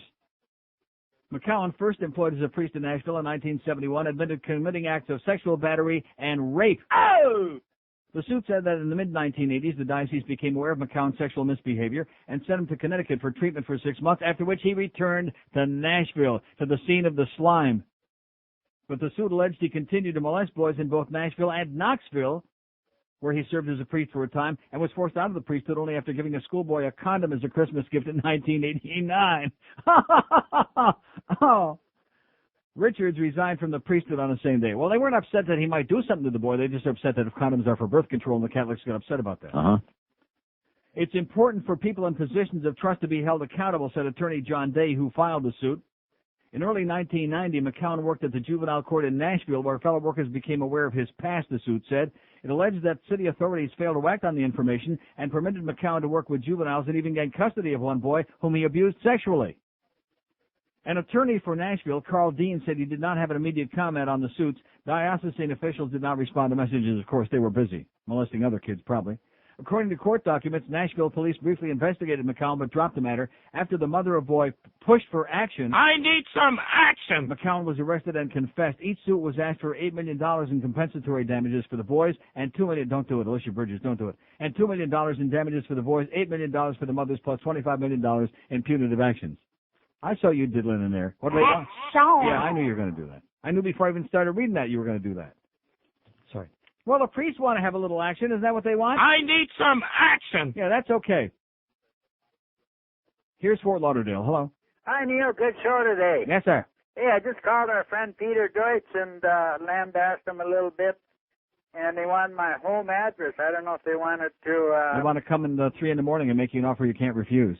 They're going to stuff a dead chicken on your doorstep. They might reprimand me and give me a job or something. Mm-hmm. Yeah. You know, I can't believe that these guys like Connie Mack and so on. Why not? But he's getting out of office, so why would he have to kowtow? But now that's all the more reason. He's a lame duck. You don't have to worry about it. He's pandering, for his good buddy Bill McCollum there. Well, his son is running for office, you know. Yeah. So that's probably what he's pandering for, you know. Well, there is one thing wrong with being a grandma, though. And what is that, sir? You have to sleep with a grandpa. Yeah, that's true. Good point. Not necessarily. 567-0560, pound 560 on the AT&T wireless line. Here's Miami. Hello. Neil. Yes, sir. How you doing? Okay. This is not what I called you up about, but I just want to make one thing perfectly clear to yes, everybody. Sir. That Ms. White, number one, she should hold her head up high as possible, and Frank Till and the rest of the board should be suspended for what they did to her, putting her out in the middle of that desk at the Isn't garden. that unbelievable? This was ridiculous. I mean, it's just like she was. What do they call those things in the middle of the town squares? You know, like throwing her in one of those stocks. Yeah, right. Yeah, it was disgusting. So the board in Broward should just step down. But the thing that I called drawn and quartered, I think, is the expression you're looking for. I like that. She said district leaders did their best to railroad her out of her job, and that the union officials also offered little support. Yeah, they did nothing. Where's that? What's his name? That guy Torrento or whatever his name is. He's always bragging about how good he is in the union. But anyway, what I also talked about, hardly any mention was made last night of the fiasco that Gutierrez made with the run last night, breaking every traffic law that you can think of. Well, I didn't see that. I was busy losing my money at the track. Liz Martinez, Rick Sanchez was egging him on. You're only two blocks away. Hurry up. The plane's going to take off. Hurry. So in other words, they were participating in this, just like when Elián González on Channel 4, Elliot Rodriguez, whatever his name is, on Channel 4 was chastising the Coast Guard about what they were doing a few months ago with that deal out there, and he was giving them a play-by-play of what they ought to be doing and interrogating them? Every single mile. Oh. Oh, my God. Right? Yeah. No, but I'm just saying there was police cars. He didn't have a police escort, but there were police cars. You can see them, and not one of them. They didn't know who he was in a black car. Yeah. Not one of them pulled this man over, and he could have injured somebody. In the meantime, Martinez, that bitch, and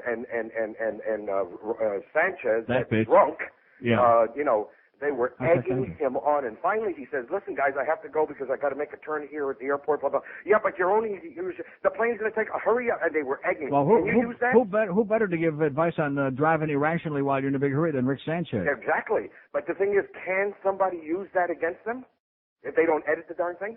What do you mean by that? In other words, go after them. I mean, go after them for what?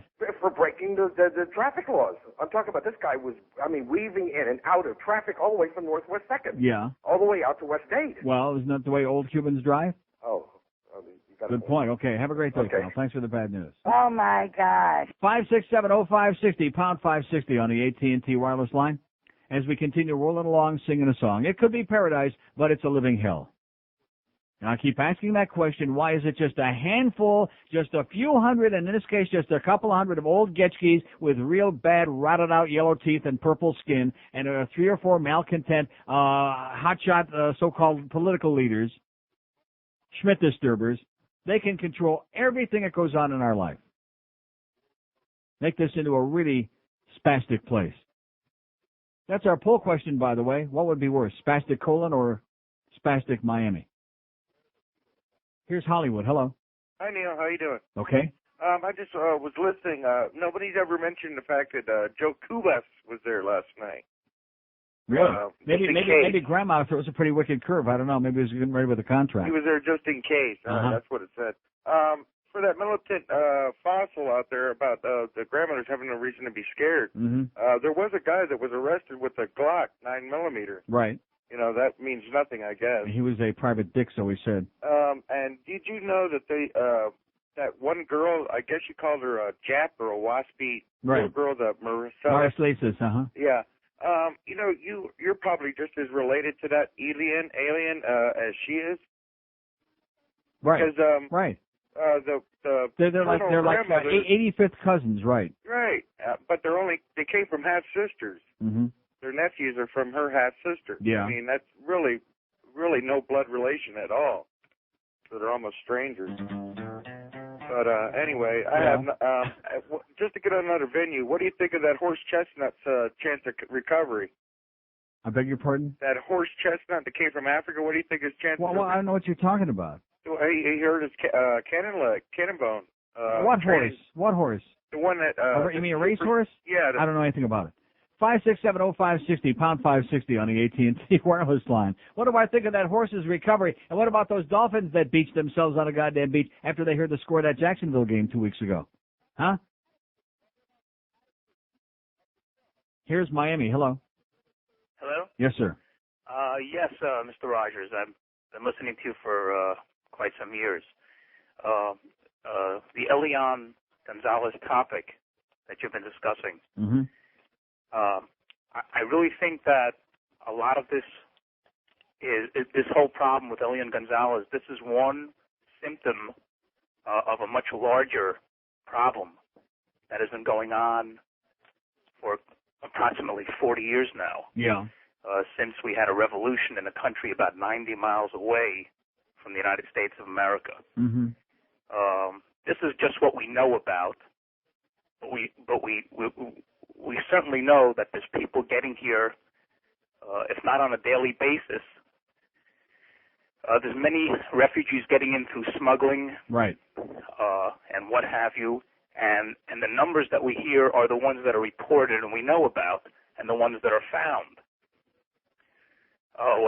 What I'm really wondering is if this is something that has really been disrupting this country for all these years and has caused so many problems and so much suffering and so much separation for so many people, which it has.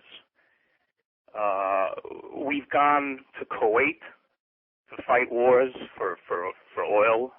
We've gone to Grenada. We've gotten rid of dictators like Noriega. Mm-hmm. We have this lunatic 90 miles away. Sir, I know exactly where you're going. We are not going to war. There is no national interest in going to war with Cuba. It well, makes maybe no not, sense. but there's certainly... No, it's not maybe not. That makes no sense. Forget about a war. What I'm saying is... Are we going to go to war with Mexico because we have an immigration problem with Mexico? Absolutely not. Where's the logic in that? I'm not suggesting we go to war with Cuba. What are you suggesting? How are we going to overthrow Castro? How are we going to do that? Well, we certainly don't do much to help the people who would want to do so on their own. Because we don't let individuals run foreign policy. That's correct.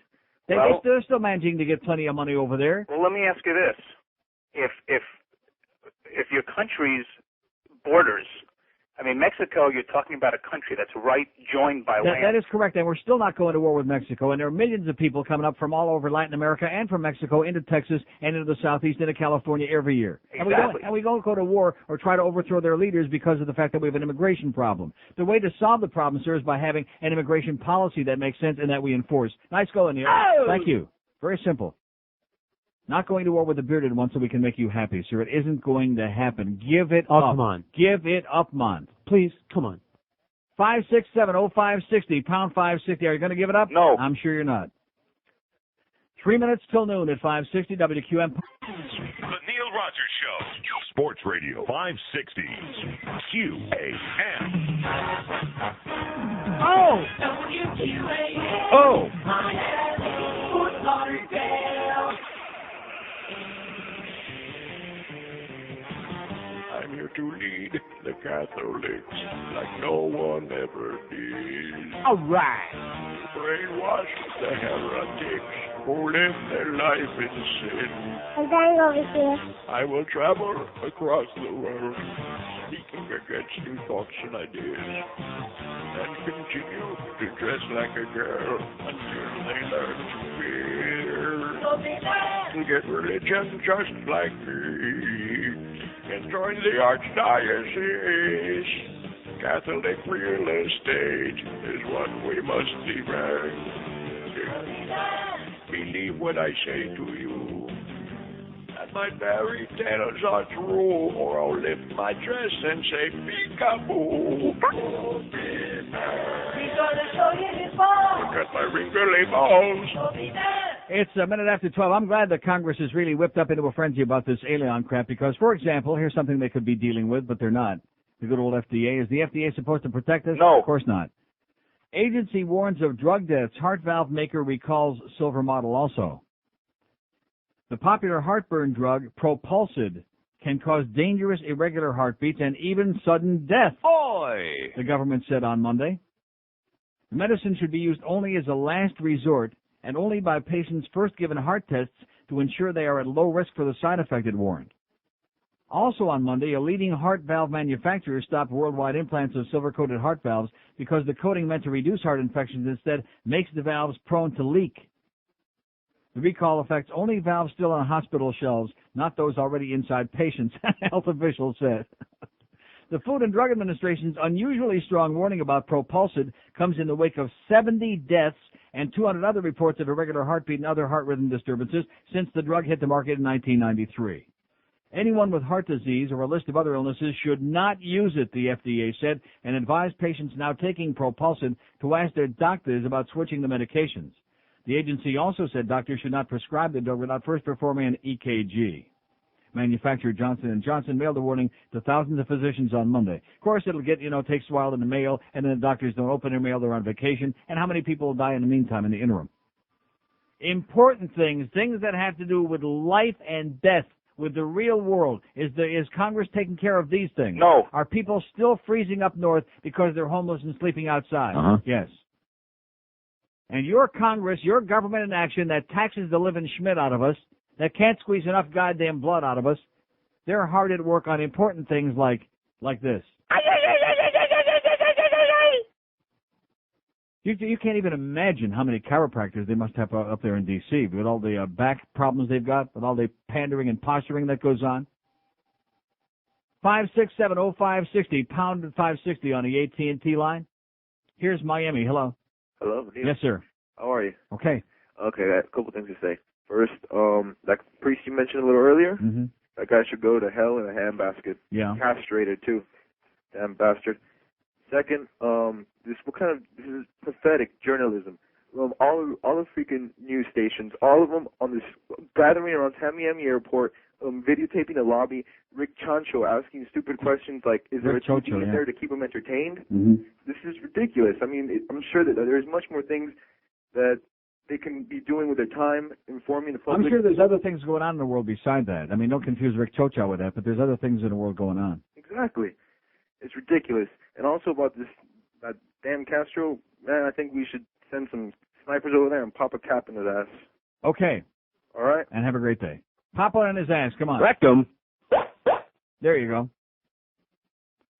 Well, maybe the Pope would have liked to have done something while he was over there. And how come I asked a question last year when the Pope was down there, nobody answered. The same people who aren't calling today, they didn't call back then. They're all listening, but they won't call. Cat's got their tongue. Pope's got their tongue, or their son.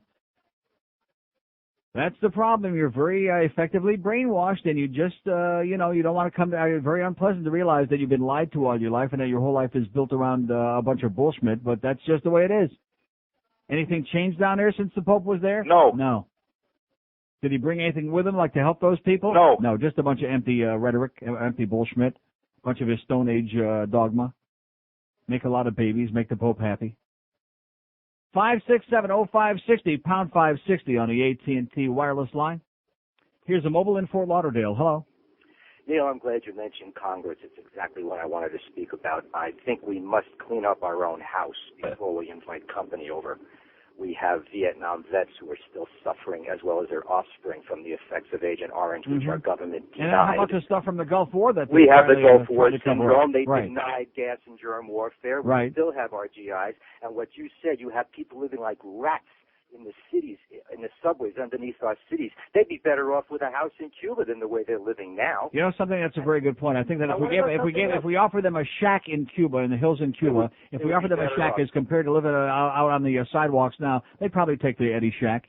I see these poor guys. I was going through Fort Lauderdale this morning. These poor guys selling newspapers 20 hours a day to try and get a room to sleep in, and they're outside shivering. What are we doing for our own? We don't take care of our own. It's so frustrating. Not to mention, of course, all the kids that are going to school in the porta potties in Broward County, and the kids that can't get lunches in Dade County, the kids that don't have textbooks in Dade County, and I've brought that up about 500 times in the last year and a half, and nobody out there gives a crap about that, and nobody is demonstrating about it, nobody's marching in the streets, and nobody is blocking traffic, and nobody's waving their broken teeth in the air.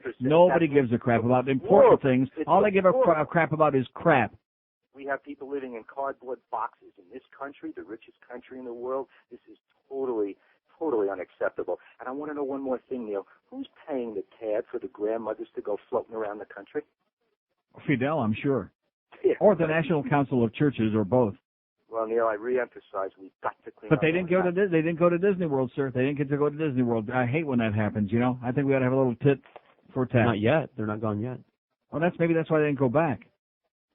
567-0560, pound 5. Yeah, seriously, they said, Fidel said we could go there. If Elian could go there, we got to go see Mickey, too. Maybe Mickey is a good comunista, huh? Because you know that Disney. 567-0560, pound 560 on the AT&T wireless line, out-of-town line, 877-785-6345. Here's a lady in Miami. Hello. Hello? Yes, ma'am. Oh, hi, Neil. Hi. Just real quick, I'm a new fan of yours. My husband and mother are huge, huge fans of yours. Oh, here. right. And she says you are the only thing that helps her make it through a workday, too. Good. And I'm the bomb. You are. I just want to say real quick that I'm half Cuban, and I would not say this if it weren't for the fact that these people are making me sick. They're disgusting. They're pathetic. Mm-hmm. They're moronic. And I want to go down there and tell them to their face and tell them that I'm half Cuban and that I'm ashamed to say it, other than they're just pathetic. And it makes me sick that I have to turn on the TV every single day. I have to pick up my newspaper, and I have to see these assholes down there waving their stupid Cuban flag. Yeah. With the same story, a little kid who's lolling around with his little camera, and as you said, there's so many more other issues that we need to focus on, and these pathetic news people, like you said, it's disgusting, and it's making me sick, and I'm ashamed to say, if it wasn't for the fact that I'm married, I don't tell anybody that I'm half Spanish, half Cuban, I'm sorry, half Cuban, because it's shameful. No, it's absolutely shameful. Don't tell them which half either, please. I won't. Okay, have a great day. Thank Calm you, down. Neil. Okay. Calm her down, please. She means well, but she's a little hysterical. I understand why she's embarrassed. She ought to have a lot of company out there. Are those people calling? No, they're not. One or two. 5670560, pound 560 on the AT&T wireless line. You know, you make your bed and you lay in it. You get the fallout. And if you let other people speak for you and represent you and you sit back like you got lockjaw, that's tough crap. That's the way I look at it. If you don't want to speak out. And I'd like to know where the hell the other people are down there coming out of the house, say all these old farts. Hey, get the hell out of here and go back home and do something. Last night would have been the perfect night. Get those bastards out of there. As soon as they knew that the grandmas were coming to the airport, they should have gone down there, went in doubt, and cleared that place out.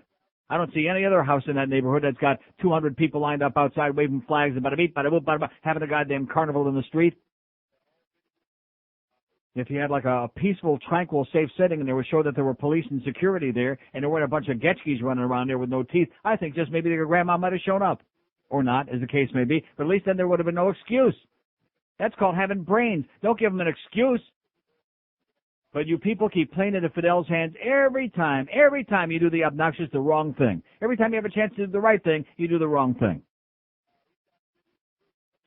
Give them a real good excuse. Oh, we're not too comfortable with that. It looks really hysterical. We're nervous about that circus down there. And there was a circus in front of there. Looked like in front of goddamn OJ's house. Roy! 9 minutes past noon at 560 WQM. The sports leader. We love the leader. Sports Radio 560. QAM. Hi, this is Lance Pitlick, and you're listening to South Florida's #1 hockey fan, Neil Rogers, on Sports Radio 560 QAM. Are both you and your spouse butt ugly? Do you really want to pass along those hideous genetics to another generation? Well, with Supermodel Home Egg Fertilizing Kit, you can make vast improvements on your repulsive lineage by simply crossbreeding your DNA with that of the Mademoiselle cover girl of your choice. And 9 months later, you'll have a little baby Christy Turlington or a pint-sized Cindy Crawford. So what are you waiting for? If you're a big, fat, homely, unpleasant-looking newt of a man, you can stop your family's displeasing genetic traits right in their tracks when you do a service for the greater good of the species and buy the Supermodel Home Egg Fertilizing Kit today. Due to limited quantities, some supermodels may be substituted with truck stop lot lizards. 1213 at 560 WQAM. 5670560, pound 560 on the AT&T line. Our out-of-town line, pretty quiet today, of course, because they don't know from any of this stuff, and they're lucky. 877-785-6345. Here's a call in the Grove. Hello. Yeah, Neil? Yes, sir. Yeah, I just want to, that lady that called that said she's embarrassed about being half Cuban, just want to let her know for every person like her, there's about 100 Cubans that are proud. But in any event... Well, what does that mean? Well, what does that mean about her not being proud of her half side or whatever? She's talking about what's going on now. Right. Well, it's ridiculous. I mean... You're not embarrassed by it? I'm embarrassed about it, but I don't have to apologize for it or say I'm not proud. That's a very overbroad statement to say you're not proud of being Cuban because a couple hundred Cuban people are protesting in a little street. So, but don't you understand? This is the whole point. That those people are representing you. They represent. That's what not just the community sees. That's what the whole world sees. This is the South Florida Cuban exile community, which basically is code for all of you people. Well, listen, it's not the Cubans' fault in Miami that they're getting so much media attention around the world and nationally about this. But what's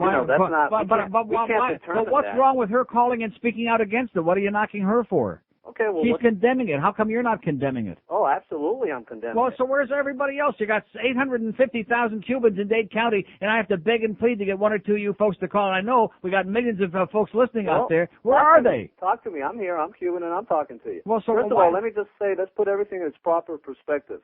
You've got one street that's being blocked off.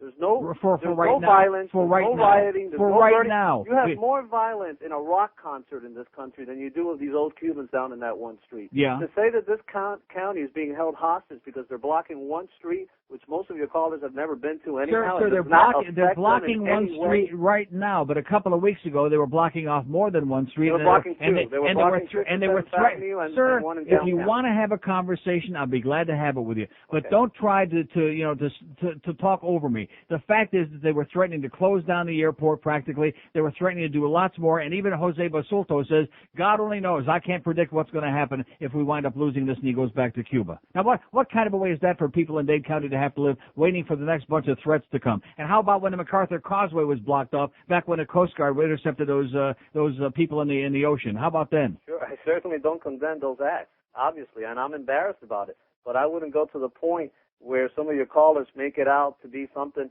You know, these Cubans, they're not rioting. They're not burning cars and property like they did in Seattle. Sir, we don't live in Seattle, and that makes it like a pissing contest. Who's more embarrassing and who's more barbaric? The fact is that they are carrying on to a point where unless they get their way, they're threatening the community with more whatever the hell they're going to disruption. With that. But that doesn't make, and I don't agree with that. But it doesn't make it right. Your callers use this as an excuse for their bigotry. Some of them do. Prejudice. Some of them do. First of all, this media attention is given to us worldwide. I Yeah. think a lot of people are envious that Cubans get media attention while other Hispanic groups don't. They're not. I don't think they're not, sir. There's any group of people in the world that want to be viewed as these 200 or 300 people down there at that house are being viewed. Nobody wants to be looked upon like that. Well, that's what we're talking about. But you haven't noticed in your caller a lot of resentment towards Cubans, particularly from other Hispanics here in South Florida in reference to immigration. You know something? When people call, I don't ask them, are you Peruvian? Are you Mexican? Are you I don't know. I have no idea. You have no idea. So in other words, you're saying other Hispanics are jealous of Cubans? Is that what you're saying? Absolutely. They're very envious of Cubans, and they can't understand why one little Cuban boy gets so much attention when there's thousands and thousands of other Hispanics here that have been in this country and are applying for their residency. And why does he get so much attention? Why is that? He shouldn't get it, but that's not our fault. And you can't. These other Hispanics that call in the show should not. They say if Elian gets or doesn't get his residency, that does not affect these other Hispanics' resident status. They're not going to get their resident status if they enter this country illegally, regardless of what happens to Elian.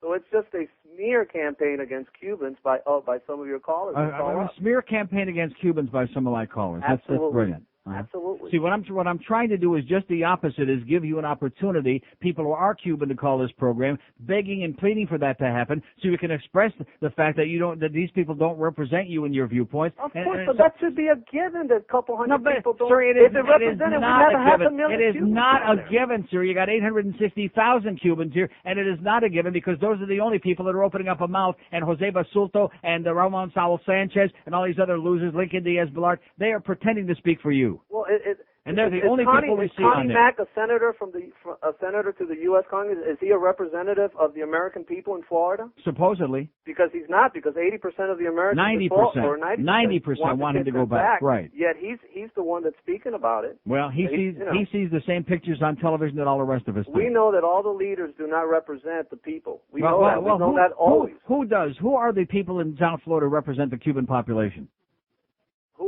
There really isn't anybody that represents the I'm talking about politically. Who are the political leaders? I would say it would be probably the number one political leader would be Alice Pinellas and the Cuban-American National Foundation, which is Jorge Mascanosa Jr. or whoever it is. Well, isn't that sad? It is sad. It is sad. Hello? I'm listening. Oh, I'm sorry. It is sad, but those are the leaders that this community has. Just like a lot of other communities, such as the black communities, have leaders such as Jesse Jackson, which really don't have any. And Louis Farrakhan, yes. There's a lot of examples of leaders that really don't represent the mainstream of their people. Yeah. So why should Cubans be any different? Well, I don't agree with you. I think that rational Cubans, and there are a lot of them, have to speak out more against this. Well, you're going up against Grandma and Papa, and it's not always an easy thing for a lot of Cubans to do. Okay, thanks. All right? Take care. See ya. 5670560, pound 560 on the AT&T wireless line. Here's Davey. Hello. Hello, Neil. Yes. How you doing? I'm doing good. Great. Just a couple of things to say about this because you asked the question like why are just to that other guy, and you've asked it for the last few weeks about why are the other Cubans speaking out and condemning this action.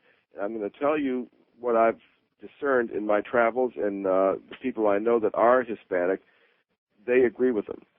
They will be quiet about it, and they will not voice it and go out in the street and, like a bunch of lunatics marching and parading and blocking traffic. But they basically, the bottom line is, their answer is, if it wasn't for those people doing that, this kid would be gone back to Cuba now, and we support him wholeheartedly. So that's why they're not speaking out, because they don't disagree with them. They really don't. And if you talk well, let me ask you with this. the exception, go ahead. The poll they did on Michael Putney a week ago Sunday, they asked about the disruptions and the demonstrations in the streets, and overwhelmingly, I think it was 76%, 74% of the Hispanics disagreed with that.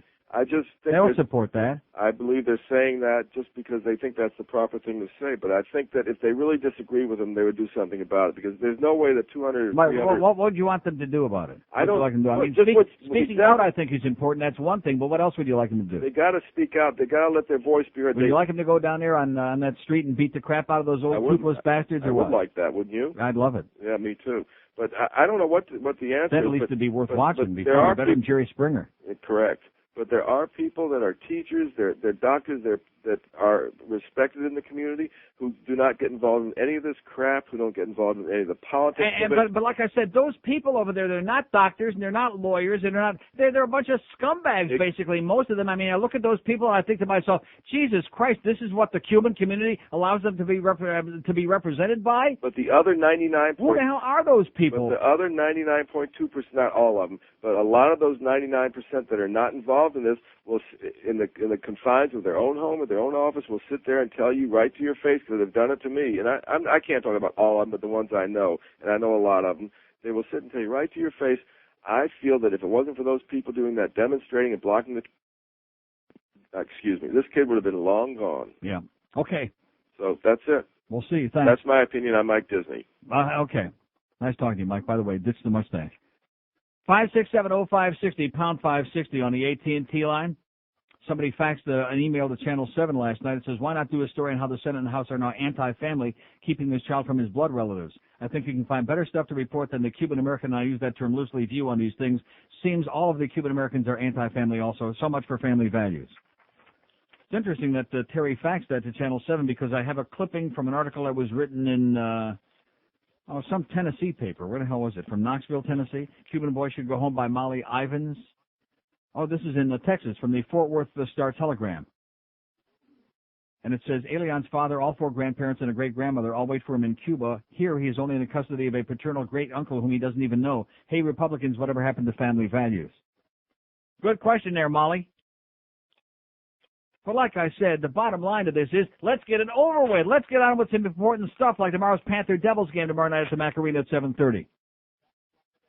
Let's make life a little bit more enjoyable and tackle the important things here instead of crap. And why does this 6-year-old boy so far supersede all the other people who are desperate and starving and et cetera and so on, including the Haitians and the people from La República Dominicana? And see, there I said it again. Here's a mobile in Davie. Hello. Hey, Neil. Yes, sir. I've got 2 questions, rhetorical to ponder. Where is the money coming from for this attorney, this Ig? Who's paying for this guy? What's his name? Spencer.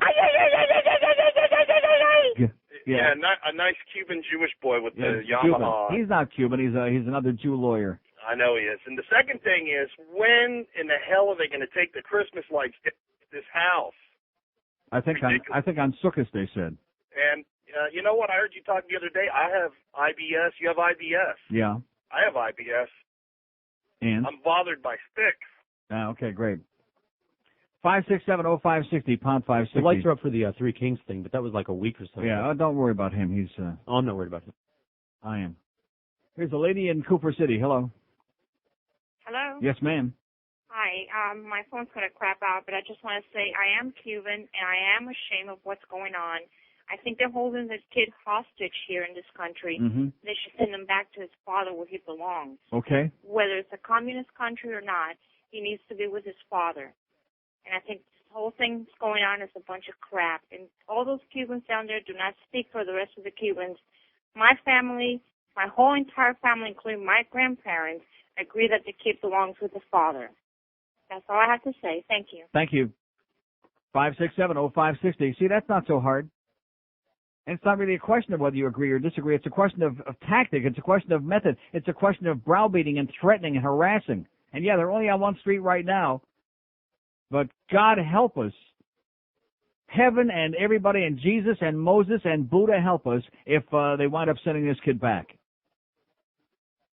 Because you've got, what was it, a couple of thousand, maybe at the most you got a couple of thousand. I guess those people have got other things to do in their lives besides just camp out at the house. But I've got about a couple of thousand that we've seen at the max who operate, on orders. As soon as they snap their fingers, they start goose-stepping around. What do you want us to do now? Okay, there are the cameras around. Okay, bada-beep. And let's go block the airport. There isn't anybody in this community who deserves to have his or her life disrupted because a group of hysterical, emotional people can't get their way every time. I know this comes as a great shock to you because you've been so pandered to by the politicians here for 40 years, but guess what? There are going to be those times when you don't get your way. And there are going to be those times when Los Bomb come and they perform wherever the hell they want, and they're too freaking bad, okay? And life goes on. And everybody who comes here, whoever stepped a foot on that soil, who doesn't agree with these people, oh, he's a pawn of Castro, he's an agent, like a music group. Oh, yeah, they're singing Castro music. Are they singing Castro music? No. Propaganda? No. No. You're dealing with irrational, hysterical people fueled by a totally irresponsible Spanish-language media and also given enormous publicity by irresponsible is a word you can't even use for the English-language media here. Let me say it again. 4, 6, 7, and 10, you should all go to hell again. You're a bunch of crazy people. It's one thing to give perspective and news coverage and put it in its proper perspective and give the amount of coverage that it deserves. But to create this hysteria over a couple hundred people and over one immigration case, that's all this is. How many immigration hearings are there every year in this country? How many thousands? How many desperate children come here? How many of those Haitians were turned around and went back, including kids from China, another communist country? Anybody protesting about that? No. No, they're busy cooking a goddamn wonton soup. This is 560 QAM. Wake up with the first team, Joe Rose, Jeff DeForest, and Steve Goldstein. Weekday mornings at 6, only on Sports Radio 560 QAM. We'll play with each other naked in the street. Hey, I gotta take it easy. I ate the wrong thing tonight. What the hell doing tonight? I gotta let my pants out. They feel a little too tight. That ain't no token that I'm selling tonight. And you don't go slipping, and my kisses are twisted for you. There's my bed of news, okay? I don't know right now. Yes, inside is driving me crazy. Then I don't want to know. I'll randomly cross the room here to make it to the toilet safely. And you don't go slipping, and my kisses are twisted for you.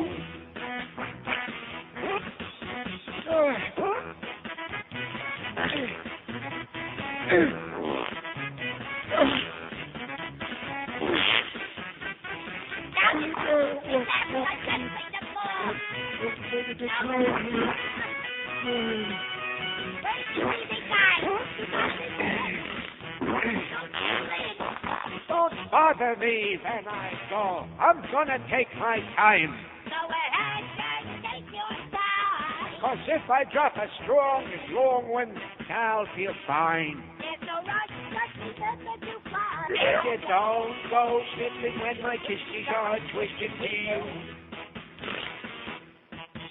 And you don't go slipping when my kisses are twisted for you.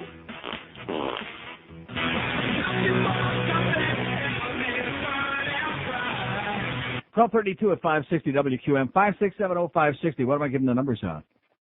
They're jamming. Here's Miami. Hello. Hello. Neil. Yes, sir. Can I switch topics here? About? What do you think the NHL or the Rangers should do about Kevin Stevens? What should they do about him? Yeah. They're going to do what they already did about him. He's going to rehab for the 8 millionth time. Right. And if he, does it again 200 or 300 more times, then maybe kick his ass out of the league. Kevin Stevens. Like I said, these people don't know him from Connie Stevens. 5670560, pound 560 on the AT&T wireless line. Kevin's had a problem for a long, long time. Mostly booze, now drugs, now prostitutas, but that's the way it goes. How many chances does a professional athlete get? 200, 300, something like that? 500? Uh-huh. Here's a lady in Miami. Hello. Lady in Miami. Oh, long gone. Something happened with that line, by the way. That line got, as soon as I punched it. Something really strange going on here with these phones today. Uh-huh. Of course, I know that's a novelty for the long-suffering audience of this program. Here's Oakland Park. Hello. Yes, Neil. Yesterday afternoon, late in the afternoon, early in the evening, Channel 4, 6, 7, and 10 all covered this waspy-looking Anglo kind of a guy who represented the National Council of Churches. Mm-hmm. And they spent about 15 or 20 minutes, and this guy was laying out the roadmap of how this was going to be handled. We're going to take the grandmothers up north. They're going to come to Washington, D.C. We're going to get together. He's answering all these questions like he's got the answer to how this thing is going to be handled. And does the National Council of Churches have anything to do with the INS?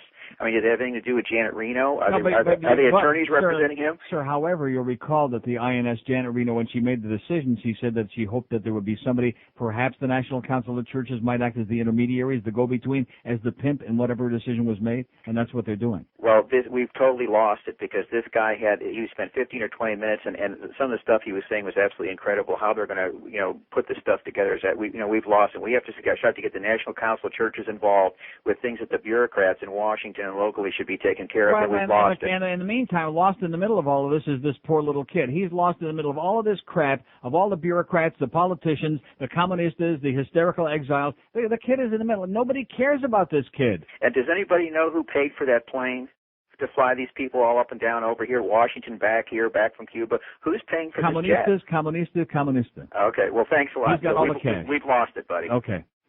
He says, we lost the war, let's bail out. I live in Broward. 567-0560, pound 560 in the AT&T wireless line. Not too proud to live in Broward most of the time, but hey, you have to take the best of the bad worlds. Here's the mobile in Boynton Beach. Hello.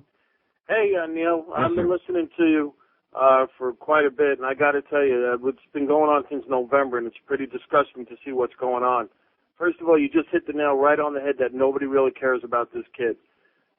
This poor kid, he's in the middle of this. You got this guy from Brothers of the Rescue that's on. I saw him the other day on MSNBC telling him that hell will be paid in Miami if this kid goes back. Who is this guy to threaten this city that hell's going to break down? He's a professional Schmidt disturber, and you know something? That maybe they ought to put his ass in jail for a few weeks and calm his ass down for threatening, for making threats to the public and threatening the welfare of the community. Maybe they ought to take him and a couple of others like him and put them away for a while.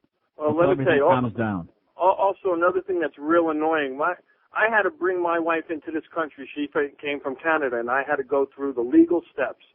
You got all these people that saying this kid has this right and this right and that right, but yet I don't see one U.S. flag being held by one of these Cubans. I saw one. Well, last night. You're lucky to see one because I haven't a few big seen Cuban one. flags, and there was one big American flag there. Now, for Must them have been an intruder. Must probably have been, some comunista. For them to block the city, to threaten they're going to take Miami by storm, to threaten the airports and everything else. You know what? This kid belongs with his father by all accounts. The father's been a good father, has been taking care of him, has seen the kid. He didn't abandon the kid. Yeah. This country, the government, the Congress, nobody has any right in this world to say what parent should have what child. Just because he's growing up, let's just say it is poverty over there and everything else, but we have no right to take a child from his father, period. And it's interesting, there are some Democrats involved, but it's mostly the Republicans led by people like Connie Mack and Trent Lott and Jesse Helms and these assholes, these right-wingers.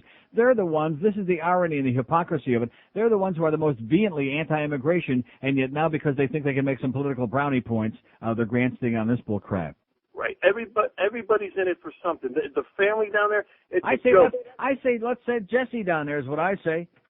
He'll take care of Fidel. Liberty, parachute. Yeah, there you go. It's just a total joke. I mean, even the family to sit there and say they're protecting this kid, but yet when the TV cameras are out there, they take this 6-year-old kid and put him on their shoulders, and he's raising his fist is ridiculous. That kid needs to be with his father. It needs to be done with. They should have never brought it this far. The Janet Reno should make the decision and just say, back you go, send the U.S. Marshals, take them out of there, and you know what? 2 weeks from now, nobody will even remember the story. Right. Okay, thanks, pal. Okay. 5670560, pound 560 on the AT&T wireless line. That's what we're saying. Get it over with, one way or the other. We don't care. We don't wish the kid no ill. In fact, we wish him good. He needs some luck. But get it over with. Enough. And please don't insult my intelligence by telling me that nobody is holding this community hostage, because that's been written in our columns from coast to coast. Everybody knows that. This isn't the first time. And you can talk about Seattle all you want. Seattle, generally speaking, is a very peaceful city, and they had that WTO thing up there, and it turned out to be a bunch of malcontents and agents provocateurs Goyim, and, yeah, they had a scene once. And we go through the same crap over and over and over again, whether it's Los Bam Bam, whether it's the Coast Guard, whether it's Elian. Every time this little group of malcontents with bad teeth don't get their way, it's pat, pat, pat, like a bunch of little spoiled brats banging their goddamn tablespoons on the table. This community, any community, deserves better. And please don't give me that when I see those assholes yelling Libertad, I want to barf. Your idea of libertad is only what you believe is okay for you, what you want, as long as you get your goddamn way. But for anybody else, that's what you care. And by the way, get some goddamn teeth. This is 560 QAM. I already have a homosexual relationship with Neil, so I might as well have one with you, too. Treat your family to a Cuban-Italian meal that'll have them lying in the street. Thomas Rigatoni Rigatoni. Homemade macaroni made by thousands of big Jamaican women in hairnets. You'll bang your fist on the table with every demand and threat that's printed on every noodle. Like, you can't let him leave us, he's the baby Jesus. Or, life ain't hard with Libertad. Rigatoni Rigatoni won't stick to the pot, so cleanup is easy. No mas, Tomas. Don't be a front-running pony. Give them Rigatoni Rigatoni. 18 till 1 at 560 WQM. Hank will be in Atlanta, the site of the Stupid Bowl, coming up at 2 this afternoon. We got Booster at 6. Got Hurricane basketball at 7 against Notre Dame. Well, that's a tough for me to decide because I like, what's his name, Leonard Hamilton? Coach, whatever his name is. He's a good guy. And Ed Kaplan right after the basketball game. Notre Dame or Miami? What do you say? Hurricanes at 9? Hurricanes? You going to root for them? No. No. Are going to be listening to the game? No. Here's my new diet book, by the way, 2030 Fat and Fiber Diet Plan by Gabe Merkin, MD, and Barry Fox, PhD. The only thing I almost didn't pick this up, it's a paperback, and it's very easy to find because it's got a little counter, a little yellow plastic thing like chained through the book for fat grams and fiber grams. The only thing that almost dissuaded me from buying it was it says on top, read Dr. Merkin's 2030 plan. It could help save your life. It saved mine. And guess who wrote that? Only $50. Him. So when I saw Larry King's name on it, I said, I don't know, but I leafed through it, and it seems like it makes some sense. So if Atkins isn't going to work for you, or if IBS has infected your rectum and guts and whatever else, maybe this might do it. Fiber. When in doubt, shove it right through there, man. How do you spell Merkin? M-I-R-K-I-N. Okay. Jewish. Another Jew doctor. It's either a Jew doctor or a Jew lawyer. How'd you guess? Here's Miami. Hello. And Neil. Yes, sir. Yes, I wanted to comment on the Elian thing. If I remember correctly, he was found at sea. He didn't make it onto shore, did he? Right. Right. Don't we have legislation about that sort of thing? That let me see. Technically, the Coast Guard didn't intercept him. See, he was rescued by the fishermen in Pompano Beach, and they brought him to shore. So it's a real technicality. It's a hairy thing. He made it. He's safe. Hello? Yeah, I'm listening. Okay. I have a little test for you. Blank. Okay. 567, that's one of your three amigos there. 567-0560, pound 560. I think the word was going to be hole, is what he's trying to, he's trying to admit. He's an asshole. Yeah, I think it was blank hole. Here's a mobile in Coral Springs. Hello. Hey, Neil, how you doing? Okay. Hey, did you catch the paper the other day where they're talking about now NBC is going to be making a movie about Elian? I think that's why you no. Yeah, they're waiting to see what the final outcome is. That's why you saw the big script yesterday. A made-for-TV story. Exactly. Rescue at sea. I bet you that fisherman at Pompano Beach, him and his cohort there, I bet you they'll be in it. I'm sure. Or maybe getting a little piece of the action. That was perfect drama yesterday with the airport scenario, with them chasing, the drive over to the airport and everything. It was another non-story. Nothing happened. No, but it's good for TV, and it's good for this made-for-TV movie that's going to be coming out. Yeah, that's a good point. Yeah, they'll have the footage of Rick Sanchez egging them on and giving them directions. See, if they would have just had one of those cars, the new cars that have got the directional thing in them, where it talks back to you and tells you how to get wherever the hell you're going. Well, they wouldn't understand it because it would have been in English. No, anyway. They got them in Espanol now, too. Hey, did you, speaking of Jesse Jackson, did you see that he's asking all the players in the Super Bowl wear American flags on their helmets to protest the Georgia state flag? Oh. What scam will he come up with? He really gets around, I'll tell you that. First it was the Green Bay coach getting fired, Ray Rhodes, and before that it was the guys up there in Decatur. There was Schwarzers that got into the big brawl in the stands that got suspended, and now it's this thing with waving a flag. Why doesn't he go do something constructive, like retire would be good? Well, you should get a job first before Exactly, he retires. Get a real job. Excellent. Him and Bob Kunst. Okay, have a great day, sir. Professional rabble-rousers. What do you do for a living? Oh, I'm just a rabble-rouser. Yeah. I mean, if you were to ask the question, what is it that Jesse Jackson does for a living? Has he ever had like a real job? What does he do? He's an agent provocateur. Exactly. I couldn't say it better myself. Boy, we sure don't really have a lot of cause. Of course, now we got a lot of cause. We got Jose Basulto. He's an agent provocateur. And Lincoln Diaz-Balart. He's an agent provocateur. Rhymes with, and we got, who else? And Raul Saul Sanchez. He's an agent provocateur. Cuban. Although I do like jujubes. Here's a Fort Myers. Hello. Hi, Neil. Yes, sir. They pull your teeth out, but they're good. Yes. I hear a lot of your people calling in, Cubans, saying that, they only represent... We haven't had a lot of Cubans. We've had a smattering, maybe a handful. Well, a small handful. The ones that have been calling in have been saying that, only 1% of the people are involved in this. But I wonder how come it is that they keep voting for Ross Layton over there, and how come they keep voting Republican if they're against all this kind of stuff? It beats me. I don't know. We'll see what's going to happen. I don't have much to say. I'm from Fort Myers, where that jerk Connie Mack lives, unfortunately. Better you than us. Right. We got Rosanna Dana. We got Lincoln Diaz-Balart. And we have Joe Carroyo. Yeah, and we have Mayor Pinga Pequeña. As his parting, from the Senate, he puts this bill in, Yeah. Shows what waste his tenure has been. Too much baseball without a helmet, man. Right. Have a great day. Thank you. See, even a little voice in there from Fort Myers over there where they're just laughing at us, Of course, I got news. I would be laughing at us over there because we're here and you're there. 877-785-6345. That's our out-of-town line for Fort Myers and Palm Beach and Boston. By the way, speaking of Boston, bad news. What'd I do with that thing? Did I Schmidt can it? Oh, I hope not. That was an important piece of crap. No, it's here somewhere. Get rid of that crap. What did I do with that thing? It was a very important release from Bluff Lindsay brought it in about this company bought a radio station, WRCA in Boston. Anybody ever hear of WRCA? No. Maybe our friends from RKO can call and let us know what kind of a station that is. Their programming is brokered Hispanic programming. In other words, it's one of those where they just sell the time and you can put any crap on there you want. Let's buy a block. Yeah, let's buy our own block. Or better than that, why not put this show on that station up there in Boston? We'd kick some serious ass up there. With some living and breathing people up there. It's a bilingual show. It would qualify. It's a bisexual show. It would qualify up there, right. So anyway, the name of the manager, what did I say the hell it was, the general manager? I forgot. It was Stu Pendis. No, and I said we were going to replace him with Stu Gatz. What did I do with that thing? I can't believe I threw it out. Stewed tomatoes. What the hell? Yeah, stewed tomatoes. Stewed potatoes. I don't know, probably Schmidt can because it's more crap from the Beasleys. Why they're buying up all these little $5 stations to make it look like they're a real company before? I can't say it. It's the quiet period. Yeah, they're trying to make. What is that? What is it? What's in there? Well, we certainly can't say what it is on the air, but I'll show you. But what is it? It's a book says Beasley Broadcasting Company. It's and a whole bunch of order forms. You don't mean to participate in that thing that we can't talk about? Yeah.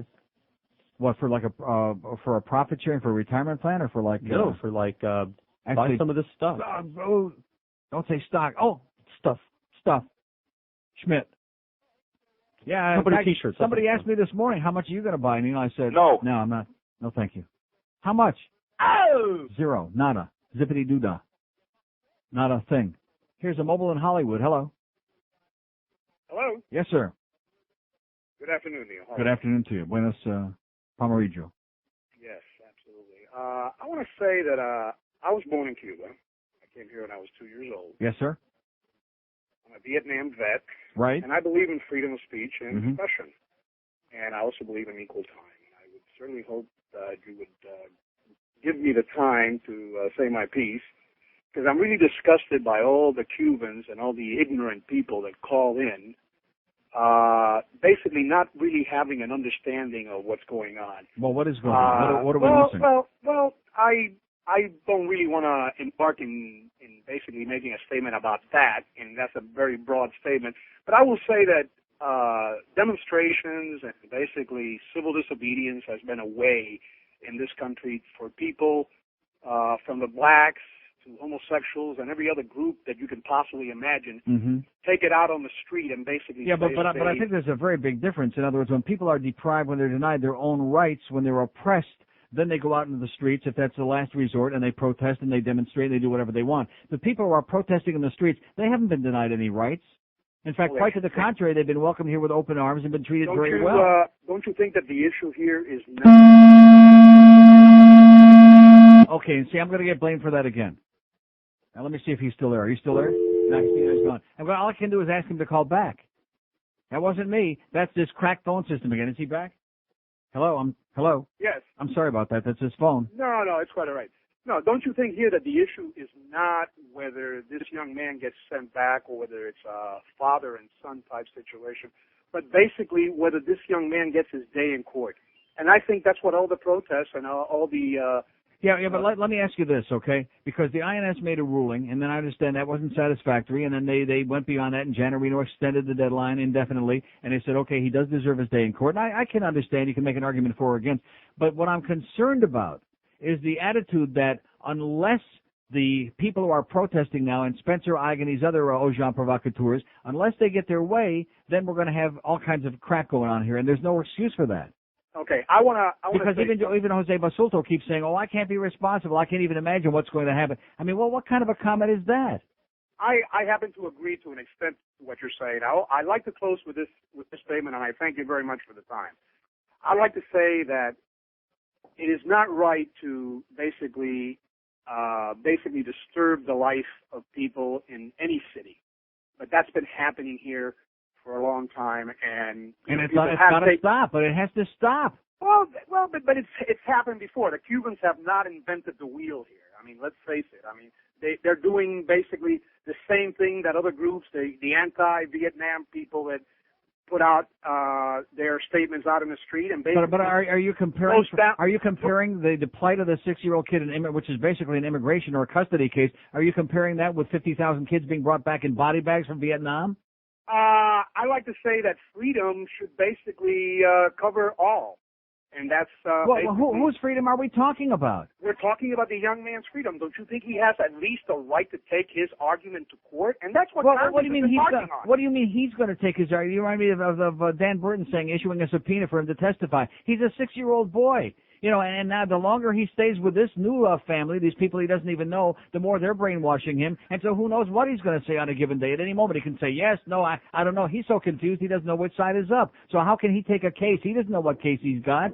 The fact is that the immigration recognizes the father as having being able to speak for the boy. And the father says he wants him back. I don't believe it's a domestic issue, and I think that should be solved by a domestic court. Well, wait a minute. So a custody case is not a domestic issue? It is a custody issue. So you just said it wasn't. No. I said I don't think that it's a custody issue in the sense of the father. I think that if it's eventually settled in the courts, and well, of course it's going to be settled. The Judge Hoover is going to whatever he's going to say. One way or the other, I think it will. And I think at that time everybody should be very cool about accepting whatever the situation is, and not riot or protest, because I don't think at that point anybody has any right to. But I think that they do have a right in saying their or basically speaking their piece with regards to the young man not getting his day in court, and basically. I agree completely. They got it right, but not to keep threatening us with civil disobedience and blocking the airport and doing those things. Well, I mean, when you think back months ago, what happened with the Coast Guard, it was just a miracle that nobody died because an ambulance couldn't get through or because some other emergency vehicle couldn't get through at the MacArthur Causeway. You can't keep endangering people's lives by doing these things every time you don't get your own way. I can't agree with you more, and I also will say that I have not stepped out in the street, although sometimes I've been emotionally close to it. Right. But I haven't done so. But the issue is, and we happen to agree that the young man should get his day in court, and I think if he does get his day in court, I don't think there should be too much said one way or the other after that. Que sera, sera, and then let's go on with life. You have a good day, sir. You too, thanks. 5670560, pound 560 on the AT&T wireless line, 1256 at QAM. This is 560 QAM. Only one South Florida radio station has the answer, and you're listening to it at Goldberg, weekday afternoons at 2. Sports Radio 560 QAM. WQAM, Miami, Fort Lauderdale. Oh boy, it's the 1 to 2 hour.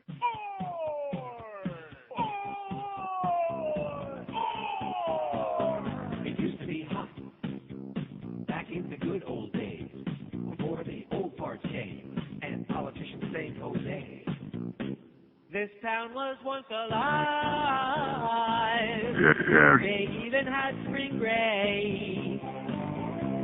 There were things to do all night. Oh my God. It's Broward and it's Day, but the old fart walking dead had the power to elect the crooked Julios who just got off the boat. I heard Neil Rogers cry.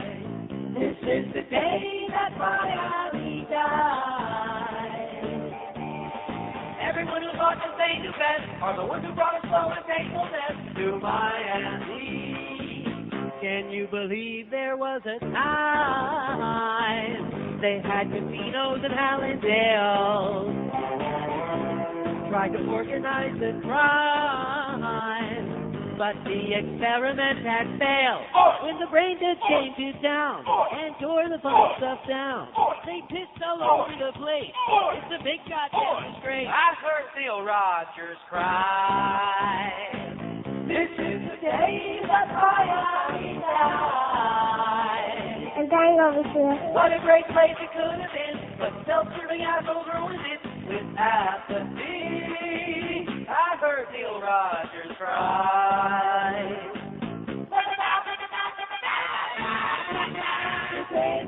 Minute after 1 at 5:60 QAM. So we lied. We're eating on the air. But a nice salad, a nice Greek salad from our good friend Tony over at Brad at Tony's, 193rd and Northwest 2nd Avenue. Nice going there, Brad. Excellent Greek salad. Of course, there are a lot of you guys. Rectum. Greek is right up your alley. Where are we going? To Lake Worth. Hello.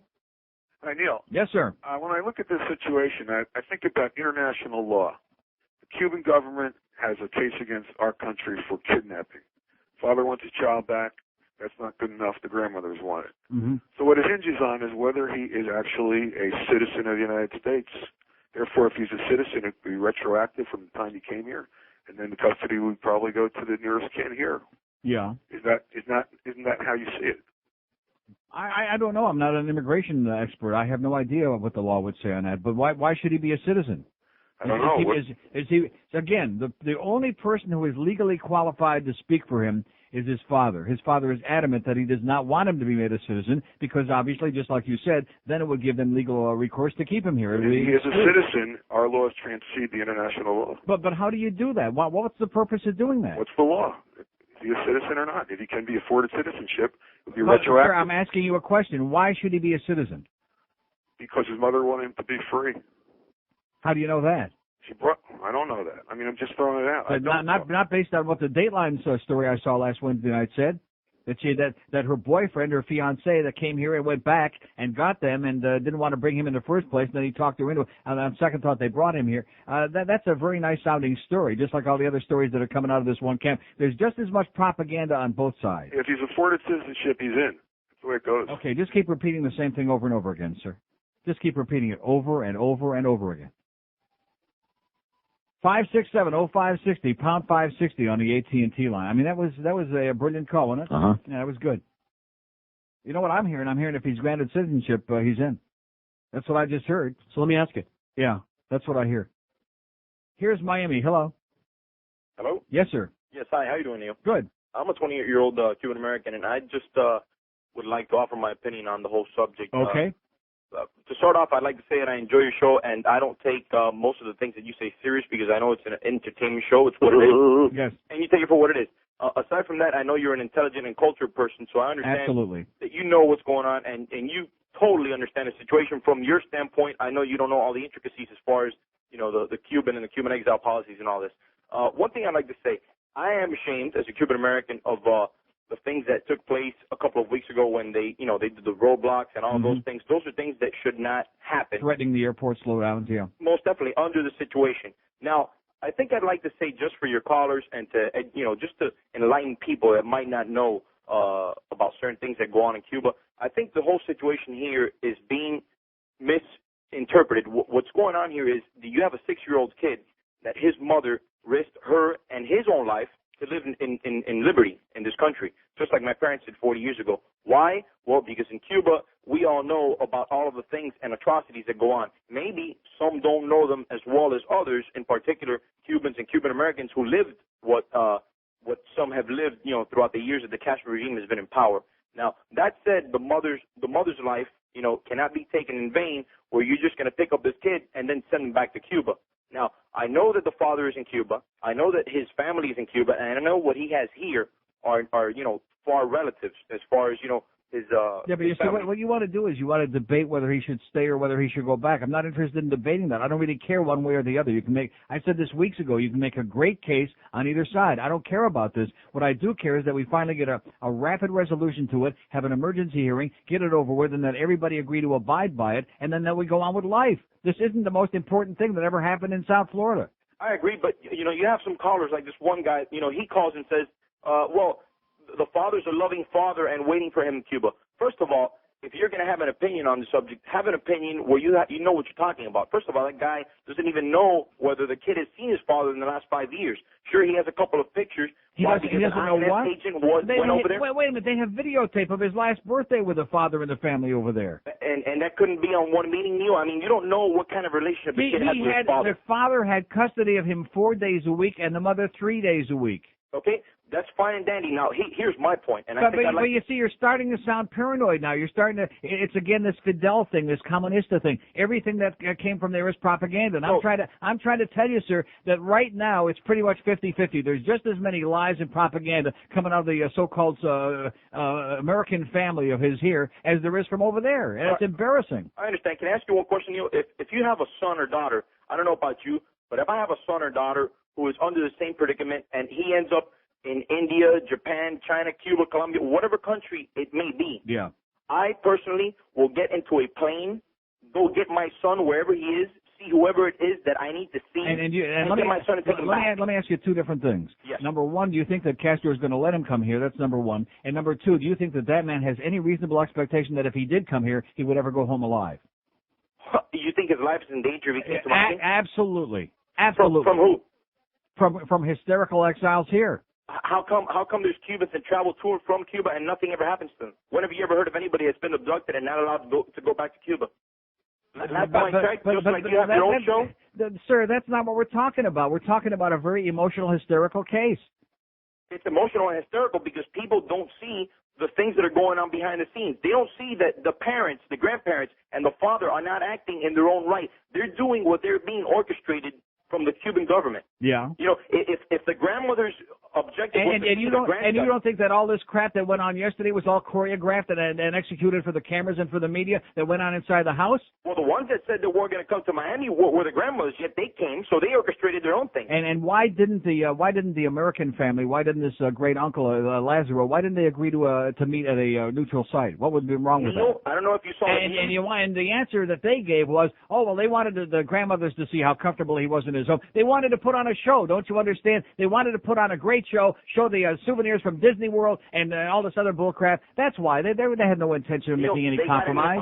They got in their car and were on their way to their neutral site. And when they got in their way, they took off. And did they have him with him? Did they have Elian with him? With them. Yeah. So what was the purpose? So what was the purpose?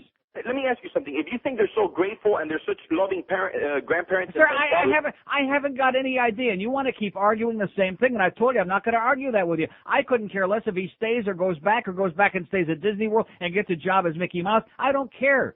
But I want this to be over with already, and I want the goddamn people in this community to stop having to live under a threat of bullcrap. Well, it's not is there anything wrong? Sir, it is a threat. It is a threat. We keep hearing it every goddamn day. Basulto gets on there and his other henchman keeps telling us, oh, I can't predict what things will happen here if we don't get our way. I think that those people are just being emotional, and I don't think that they speak No, they're not being emotional, sir. They're being irresponsible, and we already lived through it weeks ago. We already lived through one episode of it, and we were right on the precipice of having some real ugly, nasty things happen until finally they had that first court hearing that came up, which turned out to be really shady. So you only want to see it through one side, sir.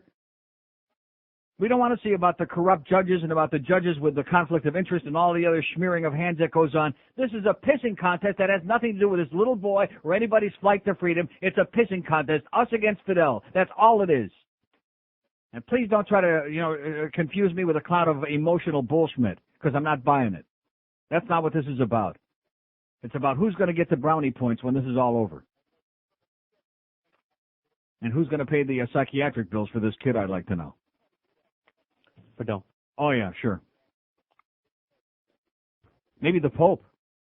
National Council of Churches. Maybe the Pope might come in. And by the way, what's the National Council of Churches doing hanging out with the Pope? 9 minutes after 1 at 560 W. Oh, that's right. He's got the good stuff. The Panthers host the red-hot New Jersey Devils in a battle of division leaders tomorrow night. Join the new voice of the Panthers, Chick Dunn. He scored! And Randy Moeller for the action. Panthers Preview starts at 7 here on Sports Radio 560 QAM. Neil God. This fall on CBS, meet a small-town priest who speaks the Word of God and adds a few choice words of his own. It's Father Tourette's Mysteries. Dearly beloved, we are gathered here today to join together this damn sucking little sucker mother in holy matrimony. Father Tourette Mysteries, a new kind of family drama from the producers of Chicago Hopeless and NYPD Blue Ball. Oh boy, oh you f***ing slut, oh you little whore-bag monger, you f***ing bastard you. Sundays this fall. Spend an hour with Father Tourette right after an all-new season of Touchdown There by an Angel, only on CBS. A rookie police officer has been accused of robbing Guatemalan immigrants while working the midnight shift at the city's north end in West Palm Beach. Officer Daniel Cook, 25, was in Palm Beach County Jail on Monday, charged with robbery by sudden snatching with a firearm and criminal action under the color of the law. What color would that be? How dark is that? He was denied bail pending a court appearance today. He's been removed from the police force, officials said. Police began investigating Cook 2 weeks ago after several Guatemalan residents complained that he stopped them in the early morning hours and stole their money, according to Officer Dina Peterson, police spokeswoman person. Although Cook was fired, police and state attorney's office are continuing their investigation. Charges against other officers are expected. Police said their efforts to build trust with the Guatemalan community has paid off. How do you like that? Don't be messing with those Guatemalans up there in Palm Beach County. Oh! I didn't know there were Guatemalans in Palm Beach. Neither did I. Now, they disrupt traffic and block the airport and stuff? No, they're just mow lawns. Oh, then let's bring them down. Come on, let's get some Guatemalans down here. What do you say? Oh! 5670560, pound 560 on the AT&T World. I don't see any Puerto Ricans running around the streets waving Puerto Rican flags saying we want to be a 51st state. I don't see that. What? It's not lately. Not down here. Well, just wait till they beat up another drug dealer. And by the way, if you start waving that American flag, they know how to cut it real quick with one of those. Here's Deerfield. Hello. Deerfield. Neil. Yes, sir. Wasn't there a national poll taken on as to whether to send this child back? Yes, sir, 90%, but we don't make laws based on national polls, but it is true that 90% of the respondents said that he should go back with his father, yes. Exactly, and why in the world is our Congress then, this is a government of the people, for the people, by the people, yes, but yet our Congress is because going to they have ignore to show how anti-communist they are. Don't you understand? That's the right-wing effing way, and why any of the Democrats are doing it, I haven't got any idea. Liberty, power, Cuba. Right. You know, if this was to go through the Congress, it would be the most absurd thing that ever happened. That is correct. That's absolutely correct. Just think of all the wonderful and decent people who've come here and been turned away, just like the people on the ship St. Louis back in WW2. Think of all the good people that have been turned away who couldn't get in here, and now we're going to all of a sudden make a big cause celeb over one little boy. Well, I think our Congress should listen to the people. So, okay. Thank you, Neil. Thank you. Bye. And like I said, it would be different if we were doing something wonderful to a kid to try to give him freedom and we care about him. Nobody cares about him. He's lost in the middle of all of this, in a sea of swill. 5670560, pound 560 on the AT&T wireless line. And just like Castro and his henchmen and the National Council of Churches people are controlling the grandmas, same thing is going on here with Basulto and Sanchez. No, these are not Rick, but Raul. Controlling and manipulating this family and orchestrating and planning. And there's Armando Gutierrez, of course, who runs around. And you don't see too much of him. Like I said, he's got a lot of appointments with judges, I guess. Here's Fort Myers. Hello. Hey, how you doing, Neil? Okay, sir. Hey, no one's mentioned this, or maybe I hadn't caught the whole program, but a little while ago you were talking about these rabble-rousers and all these morons out there. Mm-hmm. You know what this all boils down to? Fundraising, if you think about it. From Brothers to the Rescue. You know, you get a lot of people, just by this symbol of the, it's like waving. Well, I hope Brothers to the Rescue gives them some money so they can go to the dentist. No, I don't think they have a dental plan, but. Boy, they sure ought to have. What this stuff boils down to, and it's the same thing with the Confederate flag and everything. And, I'm against that Confederate flag thing, but what it is, it's a cause celeb, like you're saying, to run around this central point. Hey, if you go ahead and donate to us, We can go ahead and continue the fight and continue this and continue that, and it's all baloney. It just comes down to funds. Mm-hmm. That's all it is. It's the same thing. Like a Jesse Jackson deal. Yeah, with the goddamn the politics that we have in this state, or in Congress. It all boils down to money, so we can keep our little jobs and keep all, causing trouble for everybody. And that's what it boils down to. And you know what? This kid is the only one getting hurt, like you were saying. But it's just like some symbol. It's like, waving a Elian flag around and stuff. Let's all rabble around this and, whip out your checkbook and all this kind of crap. Well, someday I'm going to go live in the free world and see what it's like. Okay. Have a great day, pal. Goodbye now. Hang in there. Okay, 877-785-6345 is that toll-free number on the out-of-town line. Had a few calls from Fort Myers today. They actually were rational. Of course, they can be a little bit more objective because they're not in the middle of it and people aren't driving around going like that. Here's a mobile in Miami. Hello. Hello. Yes, sir. Hey, Neil. How you doing? Great. I got to tell you how much I've enjoyed your criticism of the media. It is so warranted. 4, 6, 7, and 10 all ought to go to hell again. It's like a mindless pack of lemmings. If we could just get Channel 7 to jump off a cliff, the rest of them would follow. Right, that's right. Whoever gets there first, right away, the rest of them, oh, my God, they got it on, we got to do it too. And then that's an endurance contest to see who will stick it out the longest, so to speak. Exactly. I wonder when exactly did the ideals of professional journalism die? I mean, it's Long so time ago. Once we started with this tabloid journalism, which, of course, Channel 7 helped to pioneer in, once we started with that if it bleeds, it leads crap, all the respectable journalism went down the toilet. Here's a perfect example. Happened right in my neighborhood. Some hoodlum got a hold of a magic marker, went to the house on the end of my block, and wrote an anti-Semitic slur, which is not a nice thing to do. Yeah. But I come home, there are 4 remote trucks blocking the way home, and a helicopter flying overhead. Mm-hmm. There's a guy with a magic marker. Now, once he saw all that excitement and publicity, what do you think happened the next time? Came back with a can of paint. Right. Now it's been 4 times. Now we probably have 8 cruisers down there. Absolutely. It's crazy. Wait till he flies the banner overhead. Have a great day, pal. 567-0560, pound 560 on the AT&T wireless line. Yeah, these people in the media, like I've told you before, the most sinister part of this whole thing is they decide, they sit in their little rooms behind closed doors, and they decide what's big news, what we ought to be excited about. And then they run with it, and they just beat it to death and browbeat you with you and pound you over it. And even if you couldn't give a crap in the first place, it's like you'd start drowning in it. You're inundated in it. I am positive, as sure as I'm sitting in this goddamn chair, that 95% of the people in this country, in this town, don't give a crap about this stuff. They just want it to go away, get it over with, and they can live. Even I'm sure they have an opinion one way or the other. Should he stay? Should he go back? But after that, just get it over with and let's live life and stop with this crap already. And stop embarrassing us. Here's the focus of the whole world on us again. And I don't care what that one guy said. I hate to break the news to you, sir. You're in denial. Because the Cuban community of South Florida, even though they say the Cuban exile community, most people around the world don't even know what that word exile means. Because they shouldn't be using that term anyway. Exile community. 40 years later. It's stupid. It means the old banana boat people with the bad teeth is what it really means. But most people don't understand that. So when they see those pictures and they see all this goings on, they think, oh, there's those crazy Cubans in Miami again. That's all they think. Believe me when I tell you. And if you say, I don't care, well, then be prepared. Then don't complain and bellyache about the fact that there's so much hatred and bigotry and resentment. Which there shouldn't be. But, when you let a very small handful of misfits represent you and the rest of you are sitting back playing with each other or whatever you're doing, don't blame me. Here's a mobile in Miami. Hello. Hey, Neil, how you doing? Okay, sir. Yeah, I have a couple of points. First of all, when you talk about this crazy Cubans holding us hostage, you're totally right.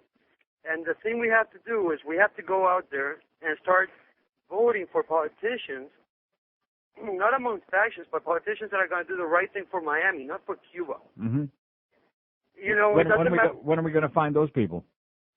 Well, if we stop voting for the guy because his name is Hernandez and his daddy was a Cuban lawyer, then we might do something. How's he doing, by the way, Bert Hernandez? Anybody seen him lately? No. Wonder how his wife's doing with that lawyer. So there's that first point. Because, and these politicians, like, what are they thinking? They're supposed to be working for Miami to make us be a better city. We just lost $23 million in revenue by losing the Latin American awards to Los Angeles because of a bunch of crazy Cubans. Right. I mean, what are they doing for our city? Which, by the way, which was another black mark against us, and it was the guy from the Grammys, the head of the committee, he was the one that referred to this as being a community held hostage by a bunch of loonies. But I mean, me as a Hispanic, I'm sitting here looking at this city, which, as one of your songs says, has potential. Beautiful city by the sea, good land, good smart people. There's a good amount of smart people that live down here. Now they're mostly moving to Broward. But now we're being held hostage by these Cubans, and the Cubans don't care. These Cuban politicians, they don't give a hoot's ass. They just want to be voted back in. So they follow any criteria these people have. What we have to start doing is when these organizations, as like the Cuban-American Foundation or whatever, promote this violent behavior and stuff, you know what? The city has to sue them for like the losses they incur. And they have to start putting people behind jail on criminal charges. The leaders of this, like Brothers to the Rescue or whatever. Until that starts happening, these people just run the city. Right. Thanks, Neil. Okay. 567 Earth well said. Of course, he's a non-Cuban Hispanic, but I didn't ask him where he's from. It doesn't make any difference. Maybe he's from Guatemala. Yeah, we need a lot more Guatemalans here, I'll tell you. I don't read any stories about Guatemalans stirring up any crap anywhere. They're just, they're just very nice people who want to be left alone. Do we know any Guatemalans? I have. And? Like Mexicans. Oh. Same thing. Here's a mobile in Miami. Hello. Hello, Neil. Yes, sir. Yeah, I'm a Cuban in Miami. Yes, sir. Who is fortunately not caught up in all this mass hysteria. In other words, you have a life. You have an alternative life. This Elian thing is the best get-rich-quick scheme since the Internet, I swear to God. Mm-hmm. The exploitation of a Well, I child. sure wish I had a piece of the movie rights, don't you? Oh, yeah. No, everybody cares. Oh, I care about this kid. Don't let his mom die in vain. The lady had no business bringing him in the first place. Right. A 6-year-old child braving the waters and this and that. I want this thing to be over with soon. And let me tell you something. I'm with you. If I got some rotten tooth balsero, you're not my fellow countryman. If you're blocking the way, I'm going to plow over you. Nice going, pal. All right, Neil. God take bless it you. easy. I'll pray for us. Okay, there you go. There's our kind of guy. Oh! Good young Cuban guy. Nothing like those good young Cuban guys. That's what I've always said. See, you can't complain about me being prejudiced. I don't ask ethnic heritage. If they look good to me. 567-0560, pound 560 on the AT&T line. Out of town line, it's toll free, 877. I'm the one person in the world that says, get rid of all the labels. Oh, yeah, right, Neil. We got to talk about our heritage. Why? Why? What difference does it make what happened in the past? You give me one reason why it makes a difference what your heritage is. Why do you? I don't. Sure you do. I do. You use Yiddish? That's got nothing to do with my heritage. That's part of my accumulated knowledge of my life. That hasn't got anything to do with the past. That's who I am. There you go. I couldn't give a crap about my grandfather and my great uncle and some old Bubachka and Hertzgovina in Moscow. I don't care about that. Who gives a crap about that? Minsk-Bavaria, whatever the hell it was. What are you laughing about? That's where my grandmother was from. Anna Solomon, whose name was Udalevich. Out of what? Her name was Udalevich, and when they came here, they didn't want to be so obviously Jewish, so they changed their name to Solomon. Oi! True story. I've told you that before. They didn't want to be conspicuous. It wasn't fashionable in those days to be so obviously Jewish with a name like Udalevich, so they changed their name to Oi! Solomon. Fooled everybody, huh? Yeah, exactly. I think maybe they were thinking about Smith, but Solomon had a better ring to it. And, and I'm thinking to myself, we're going to start no more Jews and no more Cubans in politics in South Florida. We've had bad luck with both. Bad luck. Joe Gersten, Larry Smith, Barry Schreiber, a lot of bad Jewish politicians. And Cuban politicians, we don't have enough time left in the show. How about some good wasps, Some good, wasps. Irish. No, not them. Oh, not the Irish. How about the Italian? Oh, not them either. Huh? Yeah, Italians, they'll straighten this goddamn. We won't have any crap out in the streets if the Italians get control of this town. I hate the Irish. Right, good point. 26 after 1 at 560 WQM. Jim Mandich talks sports weekends right here on Sports Radio 560 QAM. Salespeople are iceholes.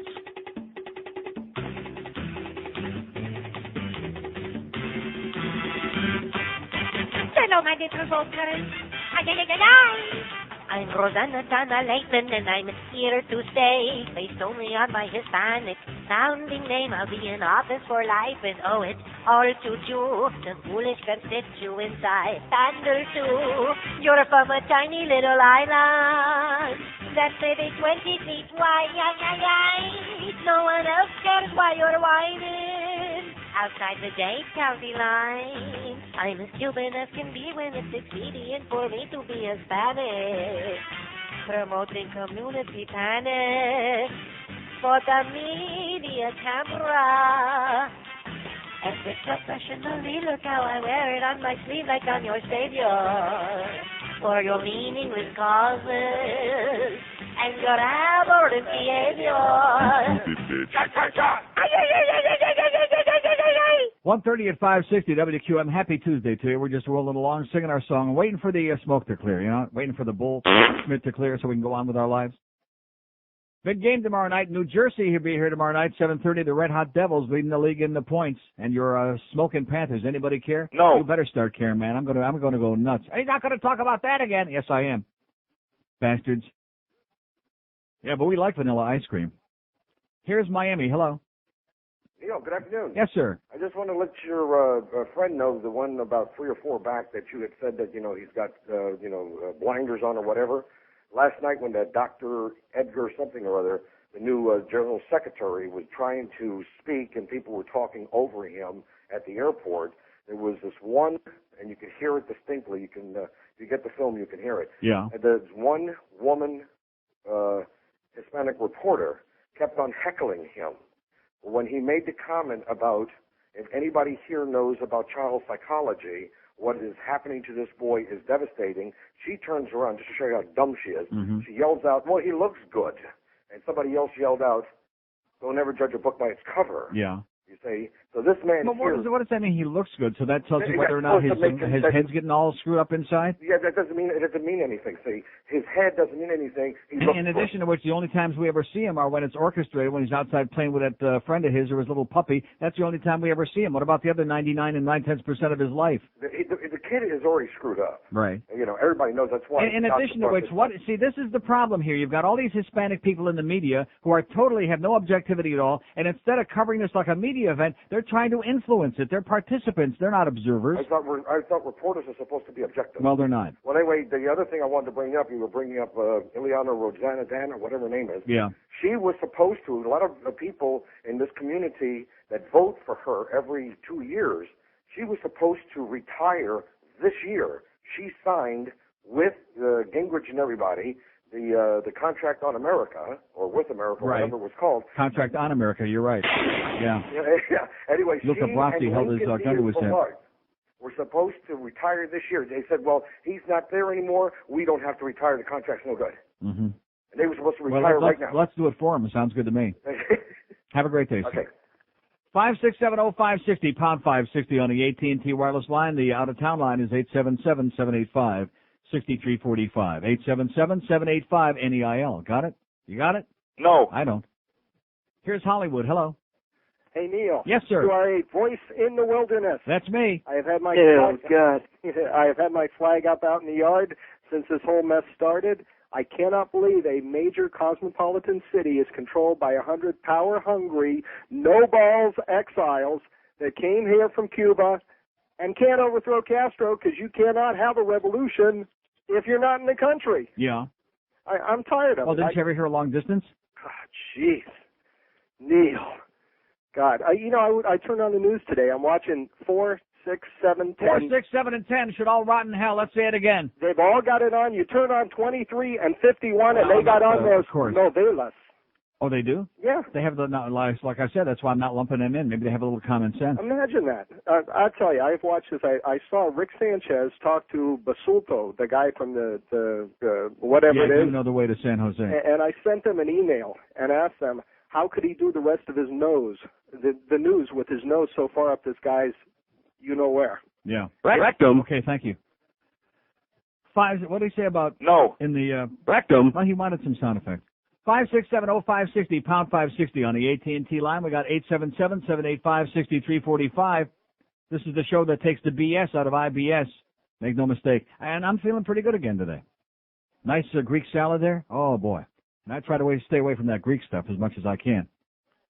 Here's Kendall. Hello. Kendall. Oh, I do like baklava. Kendall's gone. 14 minutes and 50 seconds. They probably got kidnapped.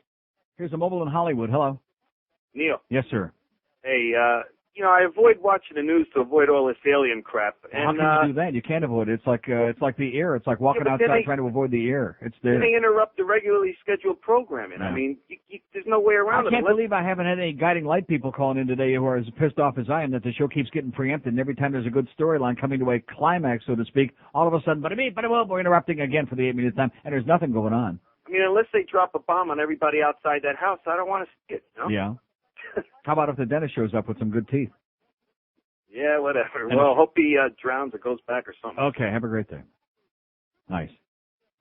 567-0560, pound 560 on the AT&T wireless line. Yeah, let's get somebody with a portable drill. With they must have those, battery-operated drill outside the house there. Let's take up a collection, and maybe we can get the gold fillings from those old teeth. Send them to the Swiss banks.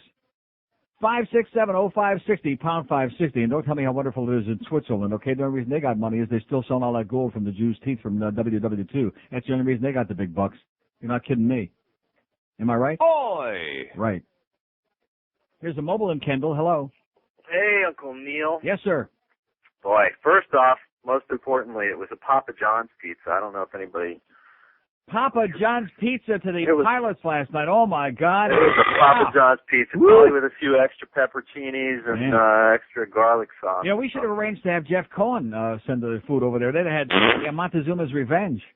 You know, one thing that really irks me about this is you look through the Sterile Herald and they've got all kinds of poop on this thing, and nowhere does it really say what killed this whole meeting thing and why it doesn't say who killed Cock Robin here. You're right. Yes. The two things that we got going here are the so-called exiles who. Oh, I got a wait a minute. I hate to interrupt you, but I got a bulletin here just faxed to me. It says Channel 7 just interrupted Judge Judy. She said details are sketchy, but they have an unconfirmed report that Elian just took a crap.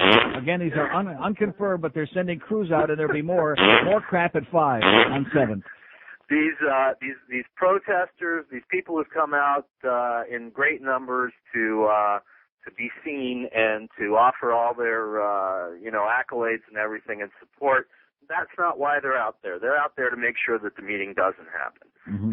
And reality is, if like the Camp David Accords occurred in this kind of a circus atmosphere, with a bunch of hysterical old Jew schmata-heads and Palestinians. They could never happen. No way, They could never happen. That's correct. It's a complete and total impossibility. And the fact that they didn't disperse, when this Sanchez got up there with his megaphone and said disperse and go home and bada-beep, bada-bop, bada-bop, and let's not give them an excuse, they didn't go home. They were still there 2 hours later. It's not like you can cut the head off the animal and it dies. It's not the way it is with these people. Right. Every single one of them's got their own little axe to grind. When you let the Wonder Woman out of the bag, man, there's no controlling it anymore. And then last but not least, the media.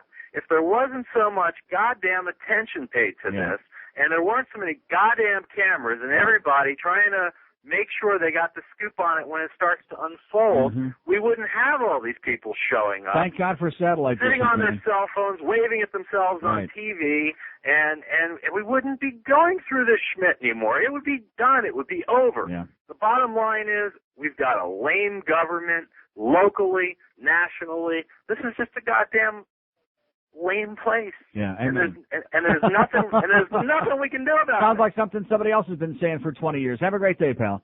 Good luck to you. Get that passport. Squeeze it tight. Oh, you're not allowed to squeeze it tight? Not here. 22 before 2. Not allowed to squeeze it at all in South Florida. No. San Marino is a god. Oh!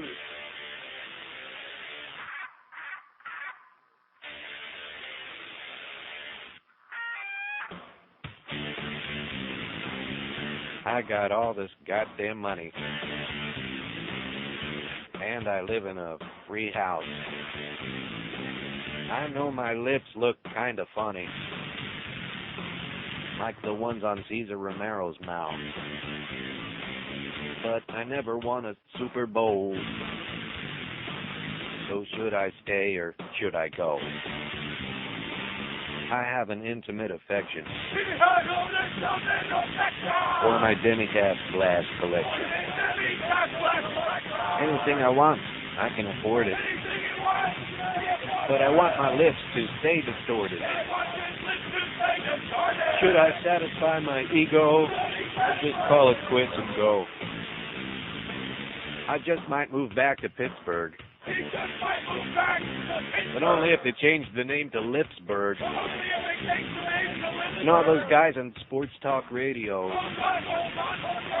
The ones with the fecal ring around their nose. They're saying everybody wants to know. Will I stay or will I go? I'm going over here. 17 till 2 at 560 WQAM. Poor Danny. Poor Danny, poor Elian. How about we send Danny over there to Cuba? He'll free the country, huh?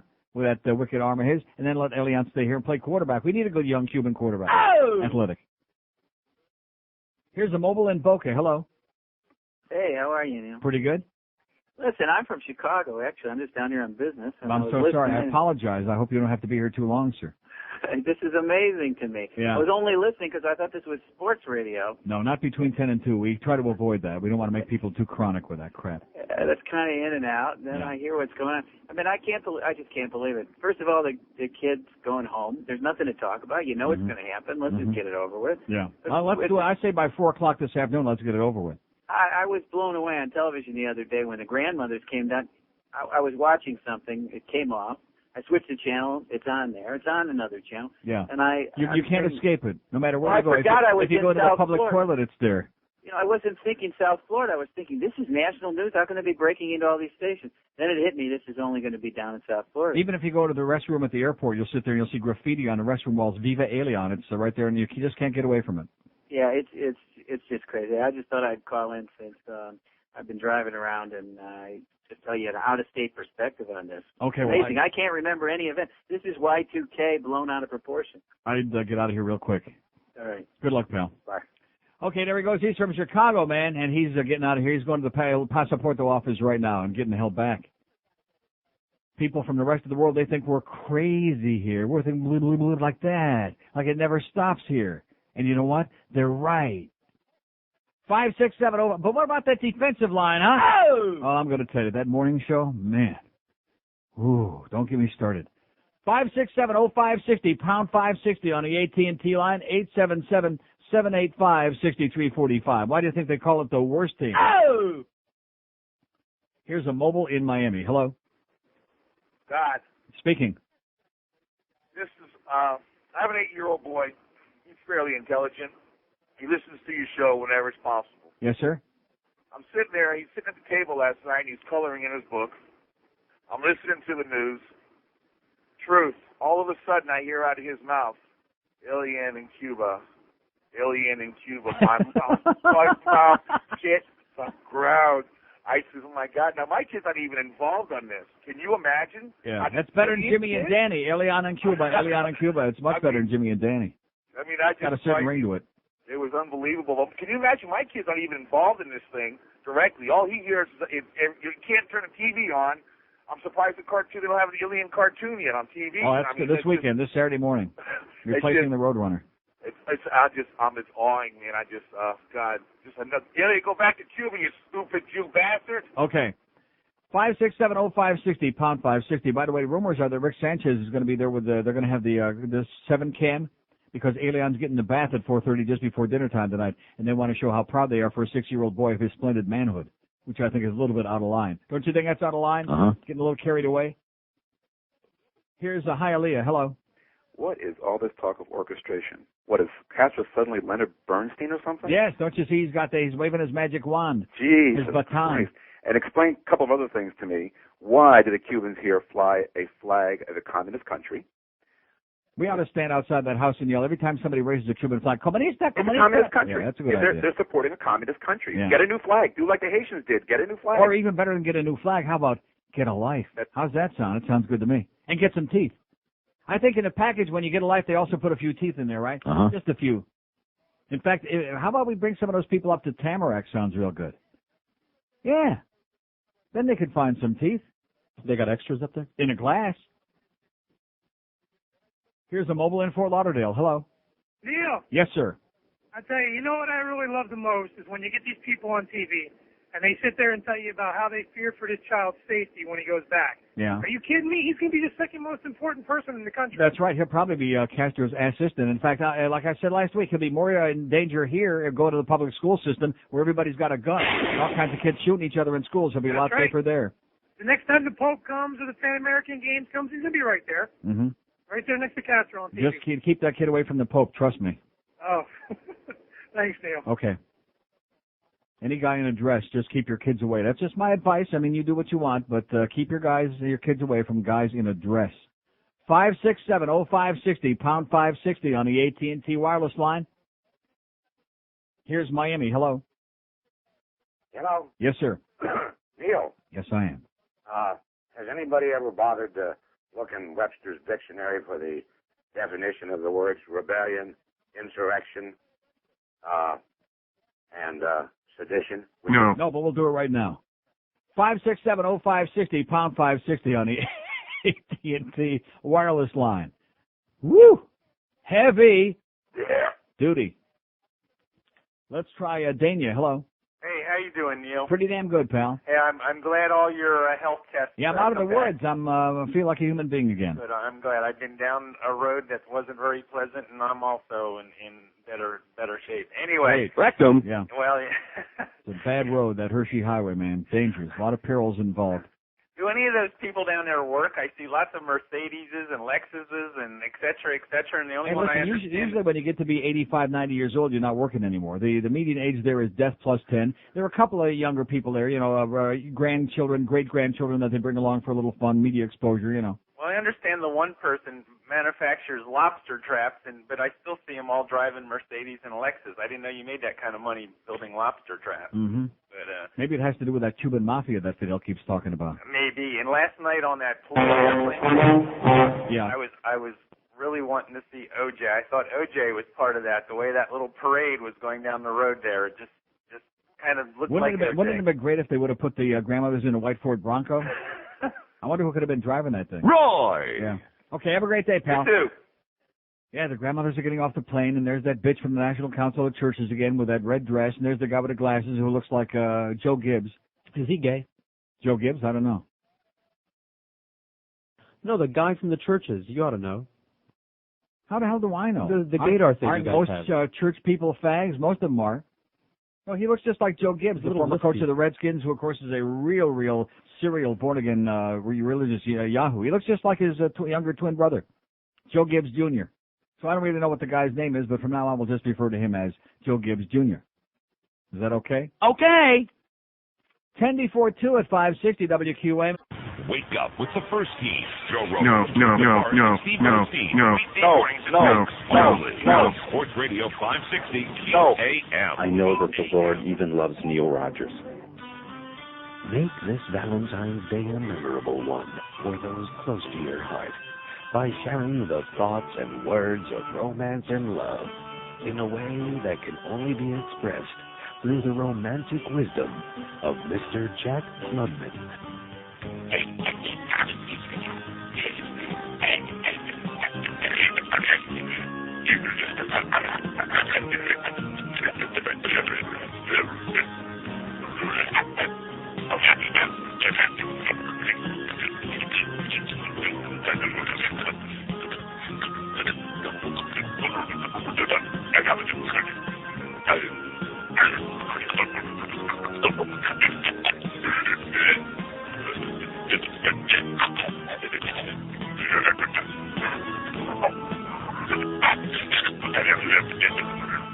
I guess Brett Summers bailed out just in time.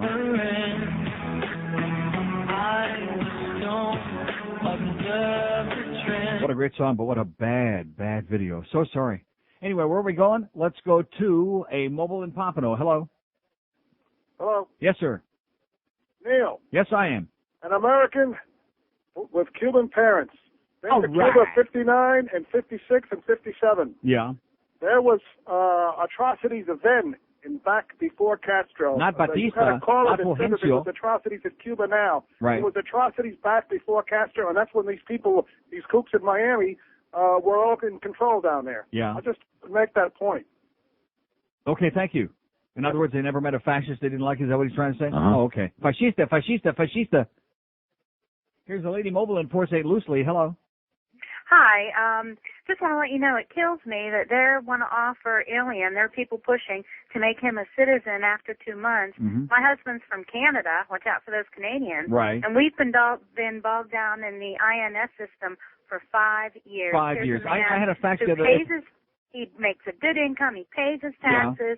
5 years we've been waiting. I had a fax from somebody in Texas the other day who's been trying to get a relative citizenship for 12 or 15 years, something like that, and they're still waiting online. Yeah, and in the meantime, if something should happen to him, he can't get any benefits. He can never collect any Social Security that he's paid. It's just amazing. And the government don't even want to give any money to the NHL. How do you like that? There you go. Boy, we're up against it, eh? Yeah, we sure are. Have a great day, sweetheart. You too, thanks. Bye-bye. That's a nice guy. Her husband's Canadian, eh? Well, he'll probably save up some cash. He's probably thrifty like some other Canadians I know. I don't want to mention our good friend Rimmer. Thrifty, that's a good word. Here's Miami. Hello. Neil. Yes, sir. What can I say that hasn't already been said? The exiles are sick and need help badly. Excellent. Nice job, sir. Okay, thanks, man. Okay, if all else fails, come up with a good line. That was good. Oh, speaking of Rimmer and being cheap, I let him off the hook. I forgot this great story. So Saturday night, after the game, I get a call, get home, and the phone rings, and there's Rimmer. Oh, great game, bada beep, bada boop. So he gets to the toll there on 75, you know, where you're going to, I guess at Commercial there's a booth, or Oakland, wherever the hell it is, I guess Commercial. And and at night, I guess they don't have a toll taker there. It's like an honor system. You got to have the correct change of 50 cents. Oh, damn it, I don't have any change. So Ray Shepard from the Panthers is also driving over, happens to be like right behind him or next to him, whatever. And Rimmer yells over, "Hey, Ray, you got 50 cents?" And I just went, the oldest line in the book, you know. I left my wallet at home. I left all my change at home. I'm feeling the change. I don't want to rip off get a ticket for going through the booth here. I have no change. Loan me 50 cents. Oh, that wasn't very good. Let me try it again. Loan me 50 cents. Here's a mobile in Miami. Hello. Hello. Hello. Yes, sir. Hi, how you doing? I'm a psychiatrist practicing here in Miami, and I just... Well, you must have a lot of practice then. Oh, I do, believe me. I need to apologize. Yeah. Nice going, sir. Nice try. Promo. Oh, we don't do those anymore? Oh, sure we do.